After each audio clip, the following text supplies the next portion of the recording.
मैं वो हूँ जिसके वजह से ये पूरी दुनिया चल रही है। मैं वो हूँ जिसके वजह से तुम हो।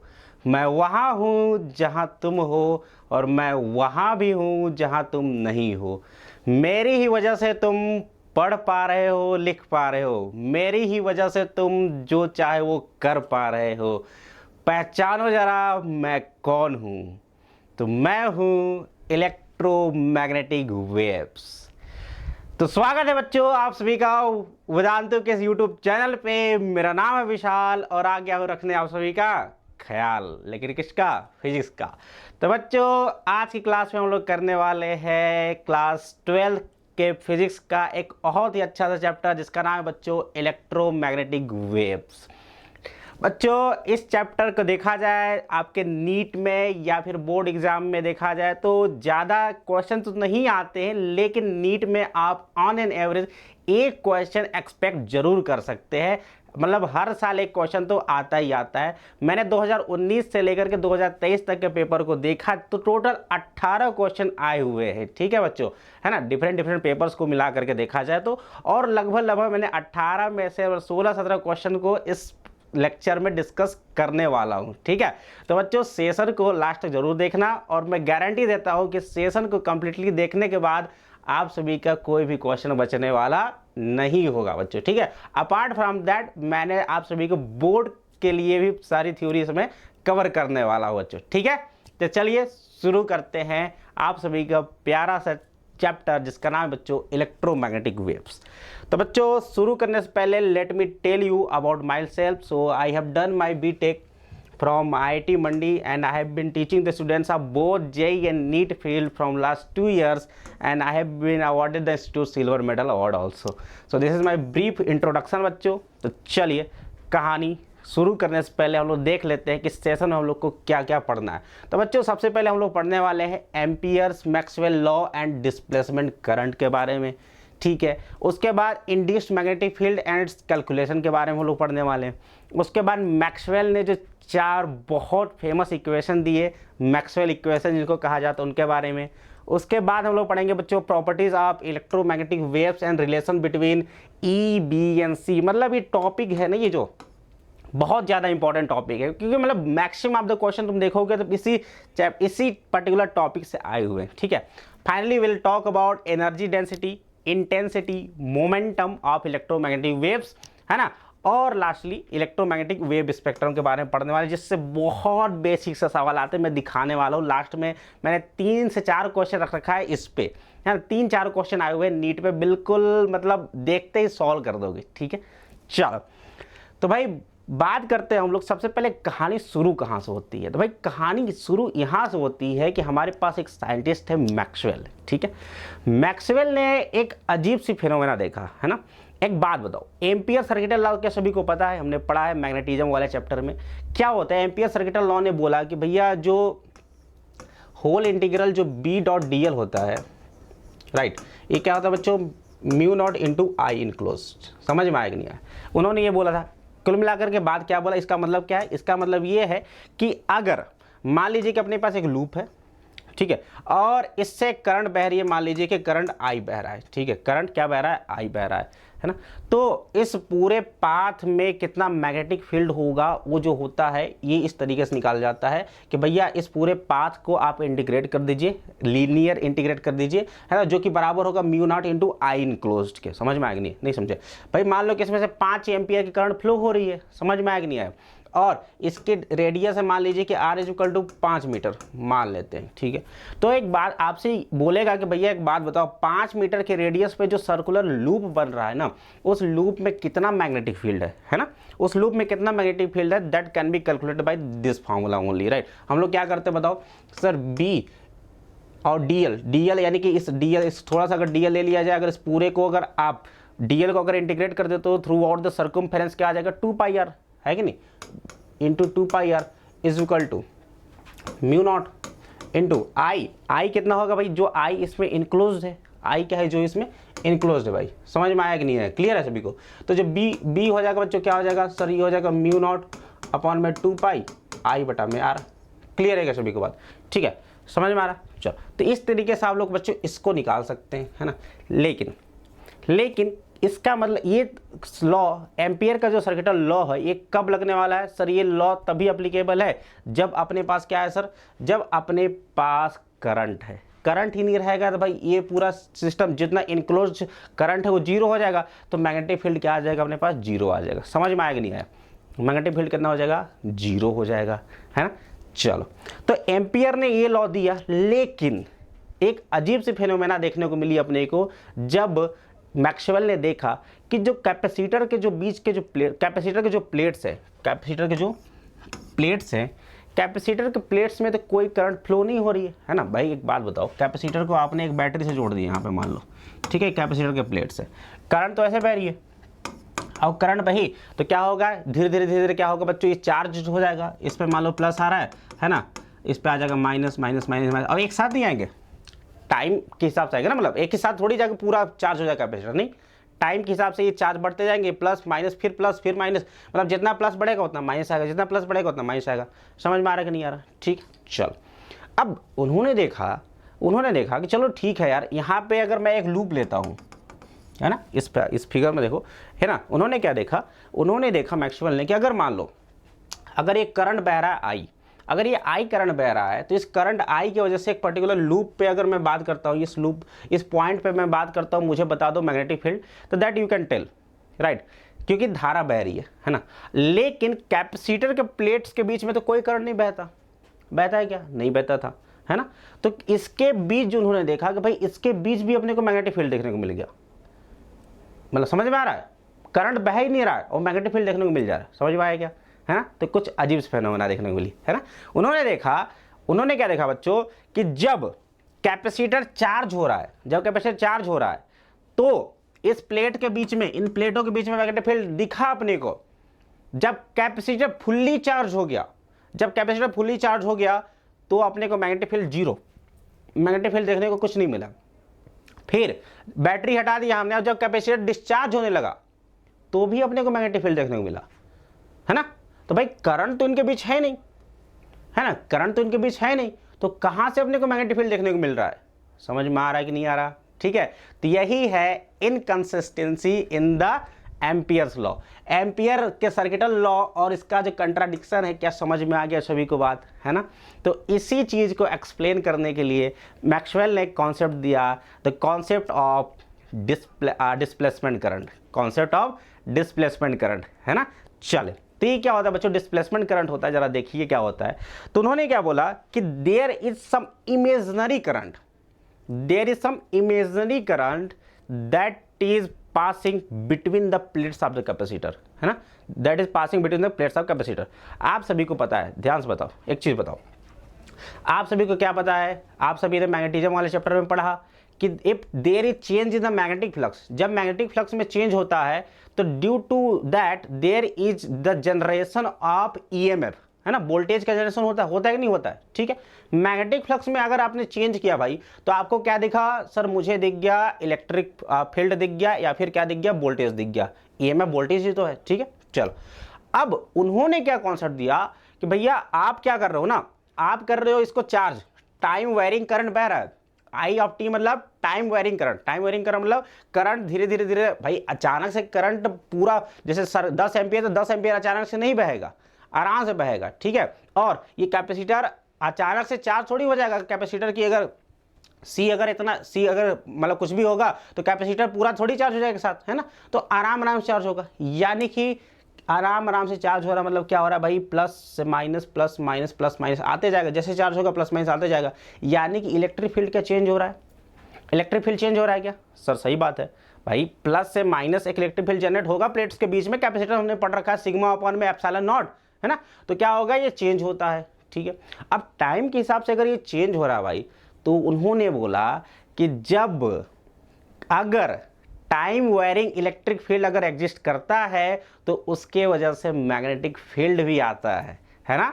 दोनों मतलब एक समझ लो एक तरीके से कंप्लीमेंट्री इवेंट्स है। मैग्नेटिक फ्लक्स में चेंज किया, इलेक्ट्रिक फील्ड आ गया, इलेक्ट्रिक फील्ड में चेंज कर दिया, क्या आ गया? मैग्नेटिक फील्ड आ गया। समझ में आया कि नहीं आया? तो उन्होंने ये कॉन्सेप्ट दिया था बच्चों, है ना। फिर उन्होंने क्या समझाया? उन्होंने ये बोला कि अगर इलेक्ट्रिक फील्ड अपना चेंज हो रहा है, इलेक्ट्रिक फील्ड अगर चेंज हो रहा है तो there will be one current that is known as the displacement current, है ना।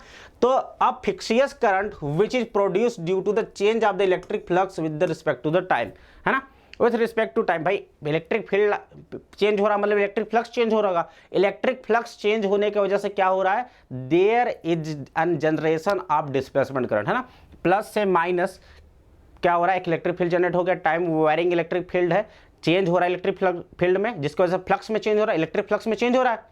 अरे गॉस लॉ, इलेक्ट्रिक फ्लक्स में चेंज हो रहा है कि नहीं हो रहा, हो रहा है। इलेक्ट्रिक फ्लक्स में चेंज होने की वजह से एक फिक्सियस करंट, एक इमेजिनरी करंट हो जनरेट ले लेता है, जिसका नाम होता है बच्चों डिस्प्लेसमेंट करंट, ठीक है क्या।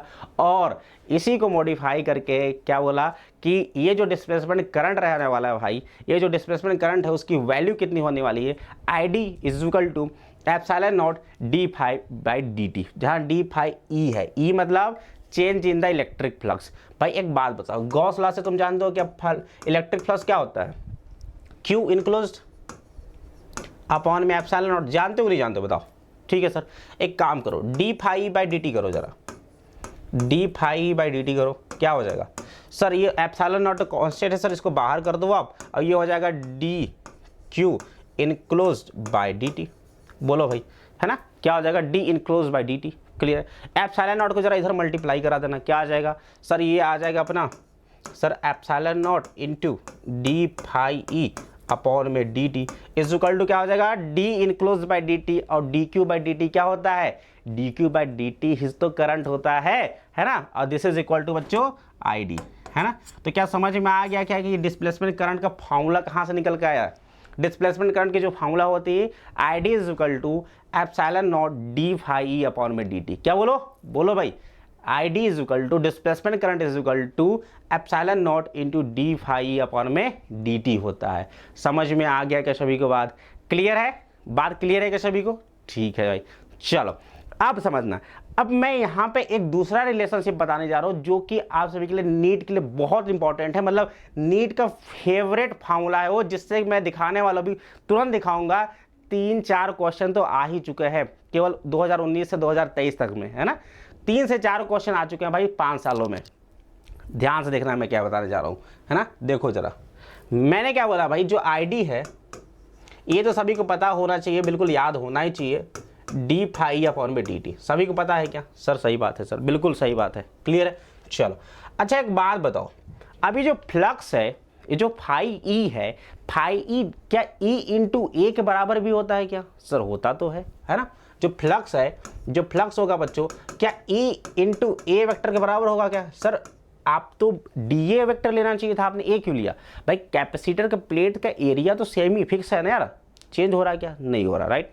चलो तो क्या हो जाएगा, phi is equal to E dot D A, simple सी बात है। या फिर E A cos theta, cos theta कितना हो जाएगा, 0 डिग्री हो जाएगा, तो कितना हो जाएगा, कॉस की वैल्यू मतलब 1 हो जाएगी, राइट। तो अपन इसको सिंपली लिख सकते हैं क्या, ई ए लिख सकते हैं। चलो भाई, अब फाई की वैल्यू जरा यहाँ रखो जरा, क्या आता है sir, this is equal to epsilon naught, ठीक है sir, d by D T, क्या लिखेंगे यहाँ पे, ई इंटू ए लिखेंगे। चलो भाई ठीक है, चलिए ए कांस्टेंट है, बाहर कर दिया मैंने, कर दिया सर, एप्सिलॉन नॉट ए बाहर हो गया, और डी बाई डी टी बच गया, डी बाई डी टी बच गया, ठीक है। अब इलेक्ट्रिक फील्ड और वोल्टेज के बीच, प्लेट के बीच रिलेशनशिप याद है कैपेसिटर वाले में, याद है क्या, इलेक्ट्रिक फील्ड जो होता है sir, this is equal to voltage upon में distance between the plates, that is D. क्या बोलो, बोलो भाई, E is equal to V by D होता है सर, होता है, मैंने रख दिया, E is equal to V by D, है ना, डी समझ में आ रहा है। चल अब एक बात बताओ, डी प्लेट के बीच का डिस्टेंस कांस्टेंट है सर, कांस्टेंट है, बाहर निकाल सकते हैं सर, निकाल सकते हैं। क्या हो जाएगा ये सर, ये हो जाएगा epsilon not a divided by D, और ये हो जाएगा बच्चों डी भी अपॉन में डी टी। क्या हो गया, डी भी अपॉन में डी टी, ठीक है। ये किसके बराबर चल रहा है सर, ये सारे के सारे डिस्प्लेसमेंट करंट के बराबर चल रहे हैं। चलो इसको देख करके कुछ याद आया, क्या है ये sir, this is the value of capacitance, capacitance की वैल्यू दे रखी है। तो जो आईडी की वैल्यू आ गई भाई, आईडी की value C into d we by D T. क्या बोलोगे, I D is equal to C into d we by D t. ये फॉर्मूला तो मतलब यार मतलब क्या ही बताएं कितना ज़्यादा इंपॉर्टेंट है, बहुत ज़्यादा इंपॉर्टेंट है ये फार्मूला। 3-4 क्वेश्चन तो इस पे सिम डायरेक्टली आ गए हैं, ठीक है। खैर you can derive this formula, है ना, आई नो, बट अगर आप सभी को अगर ये फार्मूला याद है ना तो सीधे उड़ा दोगे सवालों को, सीधे उड़ा दोगे यार, क्योंकि अपना काम क्या है, अपना काम ये है कि फिजिक्स को सिंपल बना देना और 50 में से 45 क्वेश्चन को विद इन टाइम उड़ा के आ जाना, है कि नहीं, है ना। चल, तो ID is equal to C capacitance into d v by D t, right. चलो ठीक है, देखें क्या है इस पर सवाल, चलो देखते हैं क्या है सवाल। सवाल देखो कह रहा है नीट 2023 का, भाई नीट 2023 का, तुम विश्वास नहीं मानोगे, देखो तुमको दिखा रहा है। चलो देखो सवाल क्या कह रहा है सर, सवाल देखिए पढ़िए जरा क्या कह रहा है कि to produce an instantaneous displacement current of 2 milli ampere, displacement current दे दिया आपने को 2 मिली एम्पियर। चलो in the space between the parallel plate capacitor of the capacitance C is equal to 4 microfarad और the rate of change of applied voltage dV by dt पूछ दिया, dV by dt पूछ दिया। अब बताओ dV by dt के साथ C लगा देने पर क्या ये ID बन जाता था, बन जाता था क्या, ठीक है ना। अगर ये फार्मूला तुमको याद है, अगर ये फार्मूला तुमको याद है तो क्या फटाक से उड़ा दोगे क्या सवाल को। dV by dt क्या हो जाएगा सर, dV by dt हो जाएगा ID कितना है 2 मिली एम्पियर, 2 इंटू 10⁻³ अपॉन में C नीचे चला जाएगा 4 इंटू 10⁻⁻6, है ना, -3 ऊपर -6 नीचे, है ना, ऊपर चला जाएगा +3, 2000 डिवाइड बाई 4, 500, कितना 500, correct answer 500 volt per second, 500 volt per second. समझ में आया कि नहीं आया, मज़ा आ गया ना, ठीक है। तो देख सकते हो तुम भाई, है ना, इस पर्टिकुलर फार्मूला से 2023 का नीट का सवाल को उड़ा दिया। अगर यही आपको, अगर ये फार्मूला अगर पता होता कि जो आईडी होता है epsilon naught into D phi upon में डी टी, है ना, तो यहाँ पे आप कंफ्यूज होते रहते हैं भाई अपने को तो डी वी अपॉन में डी टी पूछा है, डी वी अपॉन में डी टी पूछा है, हम लोग निकालें कहाँ से, अपने को फार्मूला तो ये पता होता है ना, लेकिन मैंने आपको डिराइव करके बता भी दिया है। खैर अगर ये याद रहे तो बहुत अच्छी बात है, क्यों, क्योंकि देखो अगला सवाल नीट 2022 का, नीट 2022 का भी सवाल देखो जरा क्या कह रहा है। A capacitor of capacitance C is connected across an AC source of voltage V given by V is equal to V0 sine omega t, ठीक है भाई। चलो तो कह रहा है the displacement current between the plates of the capacitor would then be given by, है ना। तो बोला डिस्प्लेसमेंट करंट को आप कैसे दिखाओगे, डिस्प्लेसमेंट करंट को कैसे दिखाओगे, ठीक है। तो एक बात बताओ डिस्प्लेसमेंट करंट क्या होता है सर, डिस्प्लेसमेंट करंट होता है ID is equal to C into dV by dt होता है क्या, बताओ जरा जल्दी से बता दो मुझे, जल्दी से बता दो सर, बता दी। C तो सर C ही रहने वाला है, दे दिया अपने को, है ना, कैपेसिटर दे दिया अपने को। चलो उसके बाद V दे दिया अपने को V0 साइन ओमेगा टी, क्या इसका डिफ्रेंशिएट कर पाओगे, d by D T V0 sine omega T, is that clear to everyone. चलो V0 कांस्टेंट है सर, बिल्कुल सही बात है, V0 तो सर कांस्टेंट है ही अपना सर, हटा दो तो क्या हो जाएगा, V0 को बाहर कर दिया, ये हो जाएगा भाई अपना सर, ये हो जाएगा ID is equal to C V0। अच्छा साइन का डिफरेंशिएशन कॉस ओमेगा टी का डिफरेंशिएशन ओमेगा भी बाहर कर दो, C V0 omega into cos omega T, क्या हो जाएगा कॉस ओमेगा टी। देखो जरा कौन सा ऑप्शन मैच कर रहा है, C V0 omega cos omega T, C V0 omega cos omega T, यानी कि तीसरा इज द करेक्ट आंसर, तीसरा इज द करेक्ट आंसर। समझ में आ गया ना, आ गया समझ में, क्लियर है क्या सभी को बात, ठीक है भाई। तो देख सकते हो इस फार्मूला का रेलिवेंस कितना है, अभी और दिखाऊंगा, अभी 2-4 क्वेश्चन और भी दिखाऊंगा आगे अभी, है ना। चलो तो ये था नीट 2022 का सवाल, बिल्कुल बेसिक फार्मूले पे। चले आगे चलते हैं, अगला सवाल नीट 2019 का, नीट 2019 का सवाल है ना, फिर से सेम फार्मूला। देखो क्या कह रहा है कि एक parallel plate capacitor of 20 microfarad, capacitance दे दिया अपने को 20 माइक्रोफैरड, है ना, charge by a voltage source whose potential is changing at the rate of 3 volt per second, potential change दे दिया, पोटेंशियल का रेट ऑफ चेंज दे दिया, dV बाई dt दे दिया भाई 3 volt per second. The conduction current through the connecting wires and the displacement current through the plates of the capacitor would be respectively। ठीक है, समझो ध्यान, सवाल समझो। अपने को पता है कि कैपेसिटर कैसे बनता है भाई, कैपेसिटर कुछ इस टाइप से रहता है, इसको आप जोड़ देते हो एक बैटरी से, ठीक है भाई, क्लियर है कि यहाँ तक? चलिए, अब आप सभी को पता है इस बैटरी से जो करंट बहता है तार में जो करंट बहता है उसको हम लोग क्या बोलते हैं, कंडक्शन करंट, है ना। तो here the conduction current is flowing, conduction current means IC is flowing, right, IC is flowing, but between the plates conduction current is not flowing because there is no connection of the wires, right? There is no connection of a wire. So what is flowing between the plates according to Maxwell? Displacement current is flowing between the plates, right? So here you can see that ID is flowing. Is that clear to everyone? चलो, simple सी बात है, ठीक है। तो भाई एक बात बता रहा, किरचॉफ का जंक्शन लॉ सभी को पता है? सर पता है।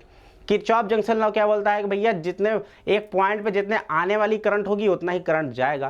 तो एक बात बताओ, इस पर्टिकुलर पॉइंट पे जितना करंट आ रहा है, यानी कि जो IC आ रहा है और जा क्या रहा है, ID जा रहा है ना, ID जा रहा है, तो IC किसके बराबर होना चाहिए, IC should be equal to ID, IC should be equal to ID। याद रखना, ये आपके NCERT का सवाल भी है, NCERT का सवाल भी है कि क्या कंडक्शन करंट और displacement current Kirchhoff junction law को फॉलो करते हैं? तो सर बिल्कुल करते हैं, है ना।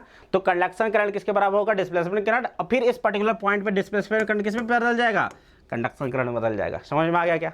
ठीक है, चले अब आप IC निकाल लो, ID निकाल लो, अपना काम हो जाएगा, क्योंकि अपने को क्या पता है, सर C दे दिया, dV/dt दे दिया, ID का फार्मूला, सर ID का फार्मूला सर सिंपल सी बात है sir, C into dV/dt। C कितना हो गया, 20 माइक्रो, मतलब माइक्रो, मैं आंसर दे दिया, माइक्रो छोड़ दो, कोई बात नहीं, dV/dt सर 3 कितना हो जाएगा, 20 या 60 माइक्रो एम्पियर, यानी कि डिस्प्लेसमेंट करंट कितना, 60 माइक्रो एम्पियर, 60 माइक्रो एम्पियर। और क्या सेम वैल्यू होगा क्या IC का, कंडक्शन करंट का भी सेम वैल्यू? सर बिल्कुल सही बात है, यानी कि 60 and 60 micro ampere will be the correct answer NEET 2019 question. इससे पहले भी क्वेश्चन आए हैं, है ना, लेकिन मैंने 2019 से जब से NTA ने पेपर बनाना शुरू किया तब से मैंने कवर किया, ठीक है, समझ में आ रहा? चल देख सकते हो 3 question back to back 3 question directly this particular formula पे भाई, समझ में आ रहा? क्लियर है? चलो आगे चलते हैं, एम्पियर मैक्सवेल लॉ। अब एम्पियर के लॉ में तो इनकंसिस्टेंसी आपने देख लिया, एम्पियर के लॉ में थोड़ी सी मिस्टेक हो रही थी, कैपेसिटर के प्लेट के बीच में भैया करंट तो बह नहीं रहा था, तो कहाँ से आपने बता दिया मैग्नेटिक फील्ड आ रहा है, राइट। तो मैक्सवेल ने उसको थोड़ा करेक्ट किया और मैक्सवेल ने जो इक्वेशन दिया उसके बारे में अपने को पढ़ना पड़ेगा, ठीक है। तो एम्पियर मैक्सवेल लॉ जो बोलता है कि भैया इन्होंने ये बोला कि the line integral of magnetic field का जो लाइन इंटीग्रल होगा अलॉन्ग अ क्लोज लूप में जो लाइन इंटीग्रल होने वाला है in free space is equal to mu naught times the total current, mu naught times total current sum of conduction current and displacement current, यानी कि sum of conduction current plus displacement current threading the loop, मतलब उस particular loop से pass होने वाला conduction current plus displacement current का सम होने वाला है, राइट। तो integral B.dl is equal to क्या हो जाएगा बच्चों, म्यू नॉट और ब्रैकेट में हो जाएगा conduction current IC plus displacement current ID, और ID की वैल्यू क्या होती है, ID की वैल्यू होती है epsilon not into d phi e upon में dt। समझ में आ गया? क्लियर है? अब कंडक्शन करंट क्या होता है sir, current in conductor due to the flow of charge carriers, है ना, जो कि वायर में बहता है। समझ में आ गया क्या? तो this is the modified equation of ampere, जिसको हम लोग बोलते हैं एम्पियर मैक्सवेल इक्वेशन, जिसमें कि आपको अब आई इन क्लोज नहीं लेना है, आपको क्या करना है, mu naught times conduction plus displacement current का सम लेना है। समझ में आ गया? और एक पर्टिकुलर पॉइंट पे अगर डिस्प्लेसमेंट करंट है तो वहाँ पे कंडक्शन करंट नहीं होगा, अगर कंडक्शन करंट है डिस्प्लेसमेंट करंट नहीं होगा। अगर मैं इस पर्टिकुलर बात की, अगर प्लेट के बाहर बात करता हूँ तो प्लेट के बाहर अपने पास जो है IT वो केवल कंडक्शन करंट होगा, है ना, और प्लेट के अंदर जो बात करेंगे तो हम लोग IC 0 हो जाएगा, केवल क्या बचेगा, ID बचेगा। और किरचॉफ जंक्शन लॉ से क्या बोला हमने सर, किरचॉफ जंक्शन लॉ से IC और ID बराबर होंगे, याद रखिएगा। क्लियर? चले आज बात करते हैं बच्चों इंड्यूस्ड मैग्नेटिक फील्ड की, किसकी बात करते हैं? इंड्यूस्ड मैग्नेटिक फील्ड की। हमने देखा भाई कैपेसिटर से कैपेसिटर के प्लेट्स के बीच में मैग्नेटिक फील्ड आया कि नहीं आया? क्यों आ रहा?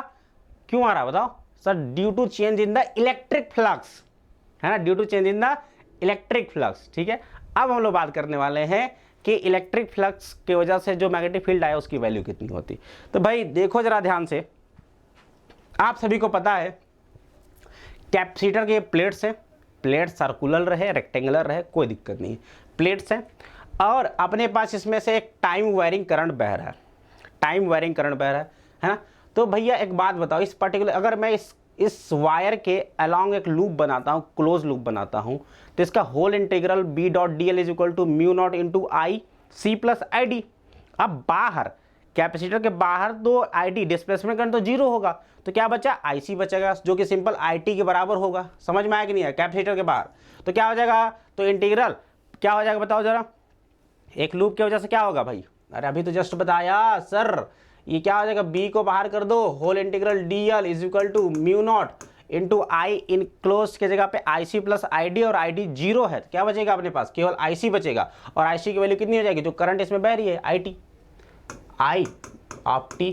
ठीक है, और डी एल का इंटीग्रेशन एक लूप में 2 पाई आर, तो क्या हो जाएगा? 2 पाई आर नीचे ले जाओ तो बीपी, इस पर्टिकुलर पॉइंट पे जो मैग्नेटिक फील्ड होगा वो क्या होगा? म्यू नॉट आई अपॉन में 2 pi R. This is the basic law जो कि आप सभी को पता है ना, ये फार्मूला आप सभी ने पहले भी पढ़ लिया है। करंट बह रहा है, उसके वजह से जो लूप होती है, मतलब उसके वजह से जो लूप में जो मैग्नेटिक फील्ड आता है कितना होता है? इतना होता है, और उसकी डायरेक्शन को आप लोग राइट हैंड रूल से दिखाते हैं। करंट बहने की दिशा को करना है थंब के डायरेक्शन में, और curling the finger will tell you the direction of magnetic field, curling the finger will tell you the direction of magnetic field, right. लेकिन अब बात करते हैं हम लोग किधर?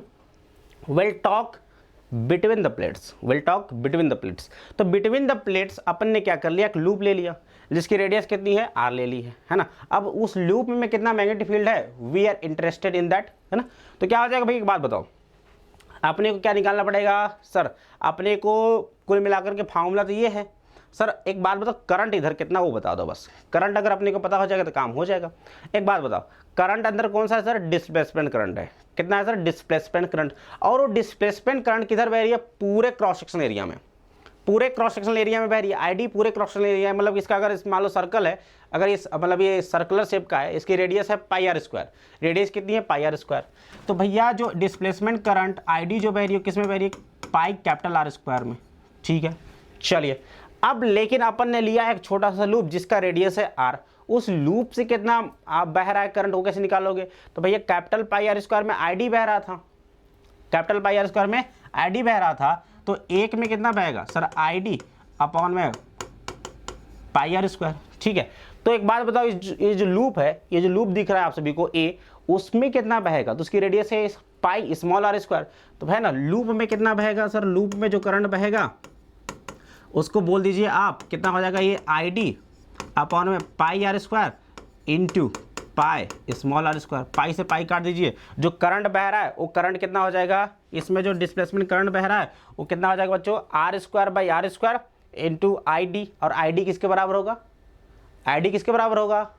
डिस्प्लेसमेंट करंट किसके बराबर? आई टी के बराबर, जो कि टाइम वेरिंग करंट बह रही थी किरचॉफ जंक्शन लॉ से। ठीक है, चले अब देखो, फ्लक्स अपने को पता है sir, flux is equal to what? Flux is equal to भाई अपने को पता है सर, है ना, ये सब तो निकाल ही लिया यार अपन ने, कोई दिक्कत वाली बात है। ठीक है, तो अपन सीधे यहाँ पे रख देंगे फार्मूला। हम अपने को करंट निकल गया, करंट निकल गया, तो करंट का फार्मूला बस यहाँ पे रख दो, म्यू नॉट अपॉन में 2 पाई आर, आई टी की वैल्यू रख देंगे यहाँ से, कितना हो जाएगा? R square by R square into I T. बस सिंपल सी बात है, आ गया, क्लियर है, समझ में आ गया?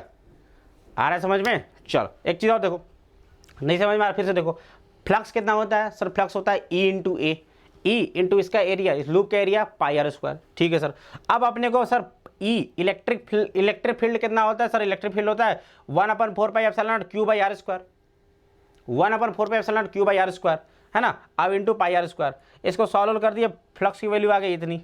ठीक है, फ्लक्स की वैल्यू इतनी आ गई। अब फ्लक्स की वैल्यू को डिफरेंशिएट कर दो टाइम के रिस्पेक्ट में, फ्लक्स की वैल्यू को डिफरेंशिएट कर दो टाइम के रिस्पेक्ट में, और एप्सिलॉन नॉट से मल्टीप्लाई करा दो, तो क्या डिस्प्लेसमेंट करंट आईडी निकल जाएगा? अरे एप्सिलॉन नॉट और फाई निकल गया, इसको डिफरेंशिएट मार दो, ये सब आ गया, जो कि मैंने आपको ऐसे यूनिटरी मेथड से भी बता दिया। ये जो आप इतना पूरा कैलकुलेशन कर रहे हो, ये पूरा कैलकुलेशन मैंने आपको यूनिटरी मेथड से भी बता दिया, सेम आंसर आने वाला है। ठीक है, ये आपने फार्मूला चला है, बट मैंने आपको डायरेक्टली बता दिया कि भैया इस पूरे की वजह से ID बह रहा था, तो एक की वजह से ID अपॉन में पाई कैपिटल R स्क्वायर, तो मुझे इसमें चाहिए तो उससे मल्टीप्लाई कर दो, तो ये हो गया, करंट की वैल्यू आ गई, करंट की वैल्यू को रख दीजिए, बस काम खत्म, आंसर आ जाएगा। तो ये देखो कितना आ गया सर, बी जो हो गया लूप में म्यू नॉट IT अपॉन में 2 pi R square into small r, ठीक है, समझ में आ गया। तब ये हो गया magnetic field between the plates, this is the value of magnetic field. चलिए अगला बात करते हैं, अगर अपने पास अभी हमने केस लिया जो रेडियस है भाई, ये जो लूप है इसका रेडियस जो है इसके कैपिटल R से छोटा है, कैपिटल R छोटा है, मतलब लूप जो है कैपेसिटर के प्लेट से छोटा है। चलिए अब हम लोग दूसरा केस लेते हैं, जो लूप है अपना, जो हम लोग लूप लेने वाले हैं उसका साइज जो है कैपेसिटर के प्लेट से बड़ा है, तो देख सकते हो लूप अपना थोड़ा सा बड़ा बनेगा, थोड़ा सा लूप अपना बड़ा बन रहा है क्या, ठीक है। अपने पास है पॉइंट Q डैश, जहाँ पे क्या निकालनी है सर, मैग्नेटिक फील्ड की वैल्यू निकालनी है, समझ में आ गया, क्या निकालनी है, मैग्नेटिक फील्ड की वैल्यू निकालनी है। चलो अब एक बात बताना, एक बात बताओ, है ना, पूरा राम कहानी जो लिखा है छोड़ो, सिंपल से कहानी बताओ, तुम लूप चाहे कितना बड़ा ले लो, जो इसमें मैक्सिमम करंट बह सकती थी क्या वही बहेगी, है ना, तो इसमें मैक्सिमम करंट कितना बह सकता था, IT बह सकता था। तुम लूप चाहे तुम बहुत बड़ा कितना भी बड़ा ले लो, क्या फर्क पड़ता है मुझे भाई, इसमें से जो मैक्सिमम करंट बह सकता था वो IT ही तो बहेगा, यानी मैक्सिमम डिस्प्लेसमेंट करंट जो बह सकता था, डिस्प्लेसमेंट करंट मैक्सिमम जो बह सकता था वो IT के बराबर ही होगा, है ना। चलो तो IT के बराबर होगा तो मैग्नेटिक फ्लक्स क्या होगा, सॉरी मैग्नेटिक फील्ड क्या होगा, है ना, कंडक्शन करंट 0 और ID कितना होगा, IT के बराबर हो गया, तो B into 2 pi R is equal to mu naught into 0 plus IT, solve कर दिए, आ गया अपना फॉर्मूला, है ना। तो लूप का साइज चाहे तुम्हारा कितना भी बड़ा रहे, करंट अपना सेम बह रहा है, करंट अपना सेम बह रहा है, तो बी क्यू डैश पे जो मैग्नेटिक फील्ड रहने वाला है that is equal to mu naught I upon में 2 पाई R है तुम्हारा जो लूप लिए उसका रेडियस, बस कुछ नहीं है इस कॉन्सेप्ट में, कुछ भी नहीं है यार, नॉर्मल सा मैग्नेटिज्म का कॉन्सेप्ट लगाया, है ना, समझ में आ गया। चले तो सिंपल सी बात अगर मैं तुमको समराइज करना चाहूँ तो अगर एक कैपेसिटर का प्लेट है, अगर आप एक एरिया लेते हो जिसका, एक लूप लेते हो जिसका एरिया छोटा है, जिसका एरिया छोटा है इससे, तो क्या होगा, मैग्नेटिक फील्ड की वैल्यू आएगी तुम्हारी, यहाँ पे लगा दो R, यहाँ कर दो R कैपिटल R स्क्वायर, ठीक है। लेकिन अगर भैया आपने एक बड़ा सा लूप ले लिया, है ना, बड़ा सा लूप ले लिया, तो जो करंट बह रही थी वो तो मैक्सिमम इतनी बहेगी, है ना। इस पर्टिकुलर केस में क्या हो रहा था, करंट घट जाएगी क्योंकि लूप आपने छोटा लिया है, तो करंट उतना पूरा पास नहीं हो पाएगा, तो करंट की वैल्यू के हिसाब से आ गया अपना। लेकिन बड़ा की बात करो तो भैया करंट जो मैक्सिमम बह सकता है तो वही बहेगा और मैग्नेटिक फील्ड की वैल्यू इतनी हो जाएगी, समझ में आ गया, ठीक है। चलो बात करते हैं आगे, है ना। अब बात करते हुए direction of the magnetic field, direction of magnetic field कैसा होगा, तो भैया डायरेक्शन ऑफ मैग्नेटिक फील्ड आप लोग निकाल सकते हैं कैसा, राइट हैंड थंब रूल मैंने बताया था, राइट हैंड थंब रूल बताया था। देखो अगर अपना करंट इधर से इधर बह रहा है, करंट इधर से इधर बह रहा है, डिस्प्लेसमेंट करंट की डायरेक्शन ये होगी, डिस्प्लेसमेंट करंट की डायरेक्शन ये होगी, तो भैया क्या होगा, डिस्प्लेसमेंट करंट इधर, राइट हैंड थंब रूल क्या है, कौन सा है, क्लॉकवाइज डायरेक्शन है, घड़ी ऐसे चलता है ना, घड़ी है ऐसे चलता है घड़ी, ठीक है, तो क्या है क्लॉकवाइज डायरेक्शन, यानी कि अगर इधर है ना ऑब्जर्वर के, अगर ऑब्जर्वर इधर है तो देख रहा है तो करंट इधर बह रही है ना, तो क्या होगा, induced magnetic field in clockwise direction, तो इंड्यूस्ड मैग्नेटिक फील्ड किधर होगा, क्लॉकवाइज डायरेक्शन। सिमिलरली अगर इधर से करंट बहता है, अगर करंट इधर से बह रहा है यानी कैपेसिटर डिस्चार्ज हो रहा है, कैपेसिटर क्या हो रहा है, डिस्चार्ज हो रहा है, कैपेसिटर डिस्चार्ज हो रहा है तो करंट किधर, एंटी क्लॉकवाइज, देखो क्या हो रहा है, करंट इधर है, करंट इधर है और ये ऐसे चल रहा है ऐसे, तो ये क्या है, एंटी क्लॉकवाइज, ये क्या है बच्चों, एंटी क्लॉकवाइज बह रहा है, किधर बह रहा है, एंटी क्लॉकवाइज, ठीक है। तो मैग्नेटिक फील्ड की डायरेक्शन डिस्चार्जिंग के केस में, in the case of discharging the direction of magnetic field will be anti clockwise direction, and while in the case of charging the direction will be clockwise, direction किधर होगा बच्चों, clockwise होगा, याद रहेगा। चल question करेंगे, question बहुत सारे करने वाले हैं, चिंता मत करो, मतलब उड़ा के आओगे पक्का। चलो भाई देखो सवाल क्या कह रहा है, सवाल देखो कह रहा है कि to establish an instantaneous current of I ampere in the space between the plates of parallel plate capacitor, इतना कैपेसिटेंस की वैल्यू दे दी हाफ माइक्रोफैरड, हाफ फैरड केवल, सिंपल सी, ठीक है।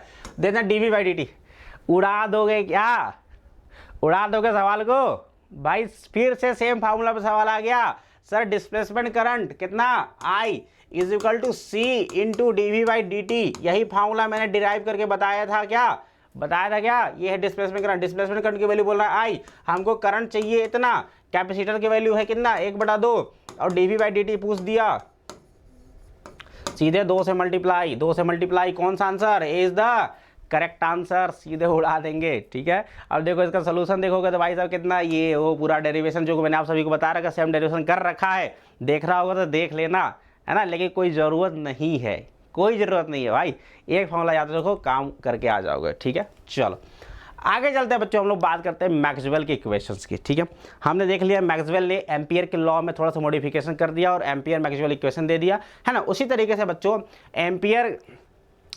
मैक्सवेल ने 4 इक्वेशन दिए थे, चारों इक्वेशन के बारे में पढ़ लेते हैं, क्या पता आ जाए क्वेश्चन, है ना, कि which one of the following is not a Maxwell equation. ठीक है, चलो तो भैया मैक्सवेल ने चारों जो लॉ थे, कैसा, Gauss law of electrostatic, Gauss law of magnetism, Gauss Faraday's law of EMF और एम्पियर मैक्सवेल लॉ, ये 4 इक्वेशन आप याद कर लो, कुछ नहीं है ना। गॉस ने क्या बोला सर, गॉस ने ये बोला कि सर एक क्लोज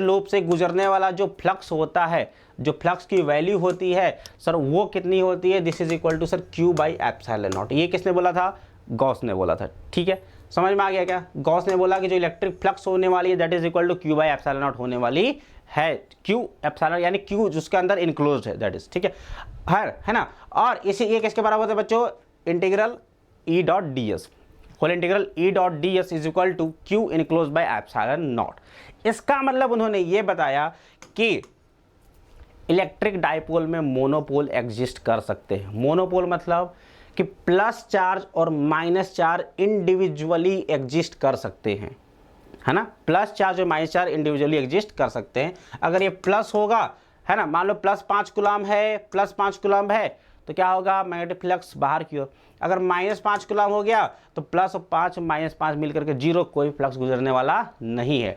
यानी कि आपने देखा जब प्लस 5 रहता है तो फ्लक्स आ रही है, जब प्लस 5 के साथ अगर आपने माइनस 5 रख दिया तो कोई फ्लक्स नहीं जा रही है, ना आ रही है। ठीक है, इसका मतलब क्या सर, इसका मतलब ये है कि मैग्नेटिक मोनोपोल एग्जिस्ट कर सकते हैं, इलेक्ट्रिक मोनोपोल यानी कि इंडिविजुअल प्लस चार्ज और माइनस चार्ज हो सकते हैं।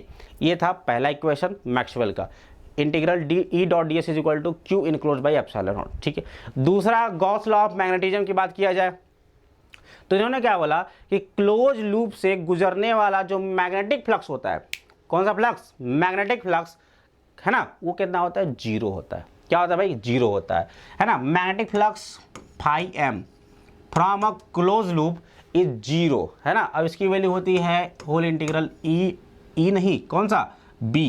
क्या यूज करेंगे हम लोग, B यूज करेंगे भाई, ठीक है, क्योंकि मैग्नेटिक फील्ड है, B dot D S and this is equal to 0, this is equal to 0।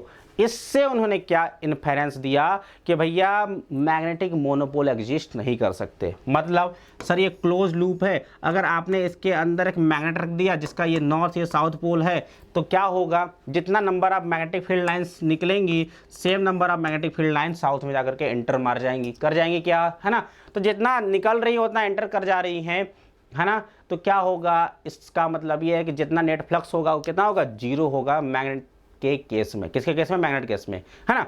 तो अगर आपके दिमाग में डाउट आएगा, भैया एक काम करो ना, एक काम करो, इसको काट दो आधा, नॉर्थ को अलग कर दो, साउथ को अलग करो, तब देखो फ्लक्स क्यों नहीं आएगा। तो ऐसा नहीं होता है। मैग्नेट का ये इनहेरेंट इंट्रिंसिक इंटरनल प्रॉपर्टी है कि जब मैग्नेट को जितनी बार कट करते जाओगे उसका इंडिविजुअल, अगर तुमने इसको कट कर दिया तो इसका इंडिविजुअल नॉर्थ और साउथ आते जाएगा, इसका और इसका, समझ में आ गया। फिर से कट करो फिर आएगा, फिर से कट करो फिर आएगा। यानी कि इसका मतलब ये है कि magnetic monopole do not exist. Magnetic monopole जो होते हैं भैया एग्जिस्ट नहीं कर सकते। इसका मतलब ये है, ये गॉस लॉ ऑफ मैग्नेटिज्म। समझ में आ गया क्या, क्लियर है। चलिए, Faraday law of EMF, Faraday ने क्या बोला कि जो इंड्यूस ईएमएफ होने वाला है वो सर होगा minus of D phi upon में डी टी। क्या सर, ये minus of D phi upon में डी टी, और ये फाई कौन सा है, मैग्नेटिक फ्लक्स में चेंज। तो अगर मैग्नेटिक फ्लक्स में चेंज होता है तो उसके rate of change with respect to time का माइनस किसके बराबर होता है सर, ईएमएफ के बराबर होता है। किसके बराबर होता है, ईएमएफ के बराबर होता है ना। और उन्होंने इस ईएमएफ को बोला कि this EMF is equal to E dot D L, EMF is equal to E dot D L. Simple सी बात है, पता है ना फॉर्मूला यार, EMF is nothing but a voltage, EMF क्या है, वोल्टेज के बराबर है। और वोल्टेज आप सभी को पता है वोल्ट क्या होता है भाई, ये नहीं पता क्या तुमको, ये नहीं पता क्या, E is equal to D we by D L, is equal to D we by D L पता है ना, ठीक है। मल्टीप्लाई कर दो, मल्टीप्लाई कर दो, इंटीग्रेट कर दो, तो E dot D L is equal to V नहीं हो जाएगा, बोलो E dot D L is equal to V नहीं हो जाएगा क्या सर, हो जाएगा। तो वही लिखा है v is nothing but epsilon, और एप्सिलॉन की वैल्यू कितनी हो गई ई डॉट डी एल। क्लियर है क्या सभी को बात, ठीक है, सभी को बात क्लियर है। यानी कि whole integral E dot D L is going to be minus D phi D T. इन्होंने मॉडिफाई कर दिया थोड़ा सा इक्वेशन में, इन्होंने थोड़ा सा मॉडिफाई कर दिया इक्वेशन में कि if there is change in the magnetic flux there will be some electric field, there will be some electric field, ठीक है।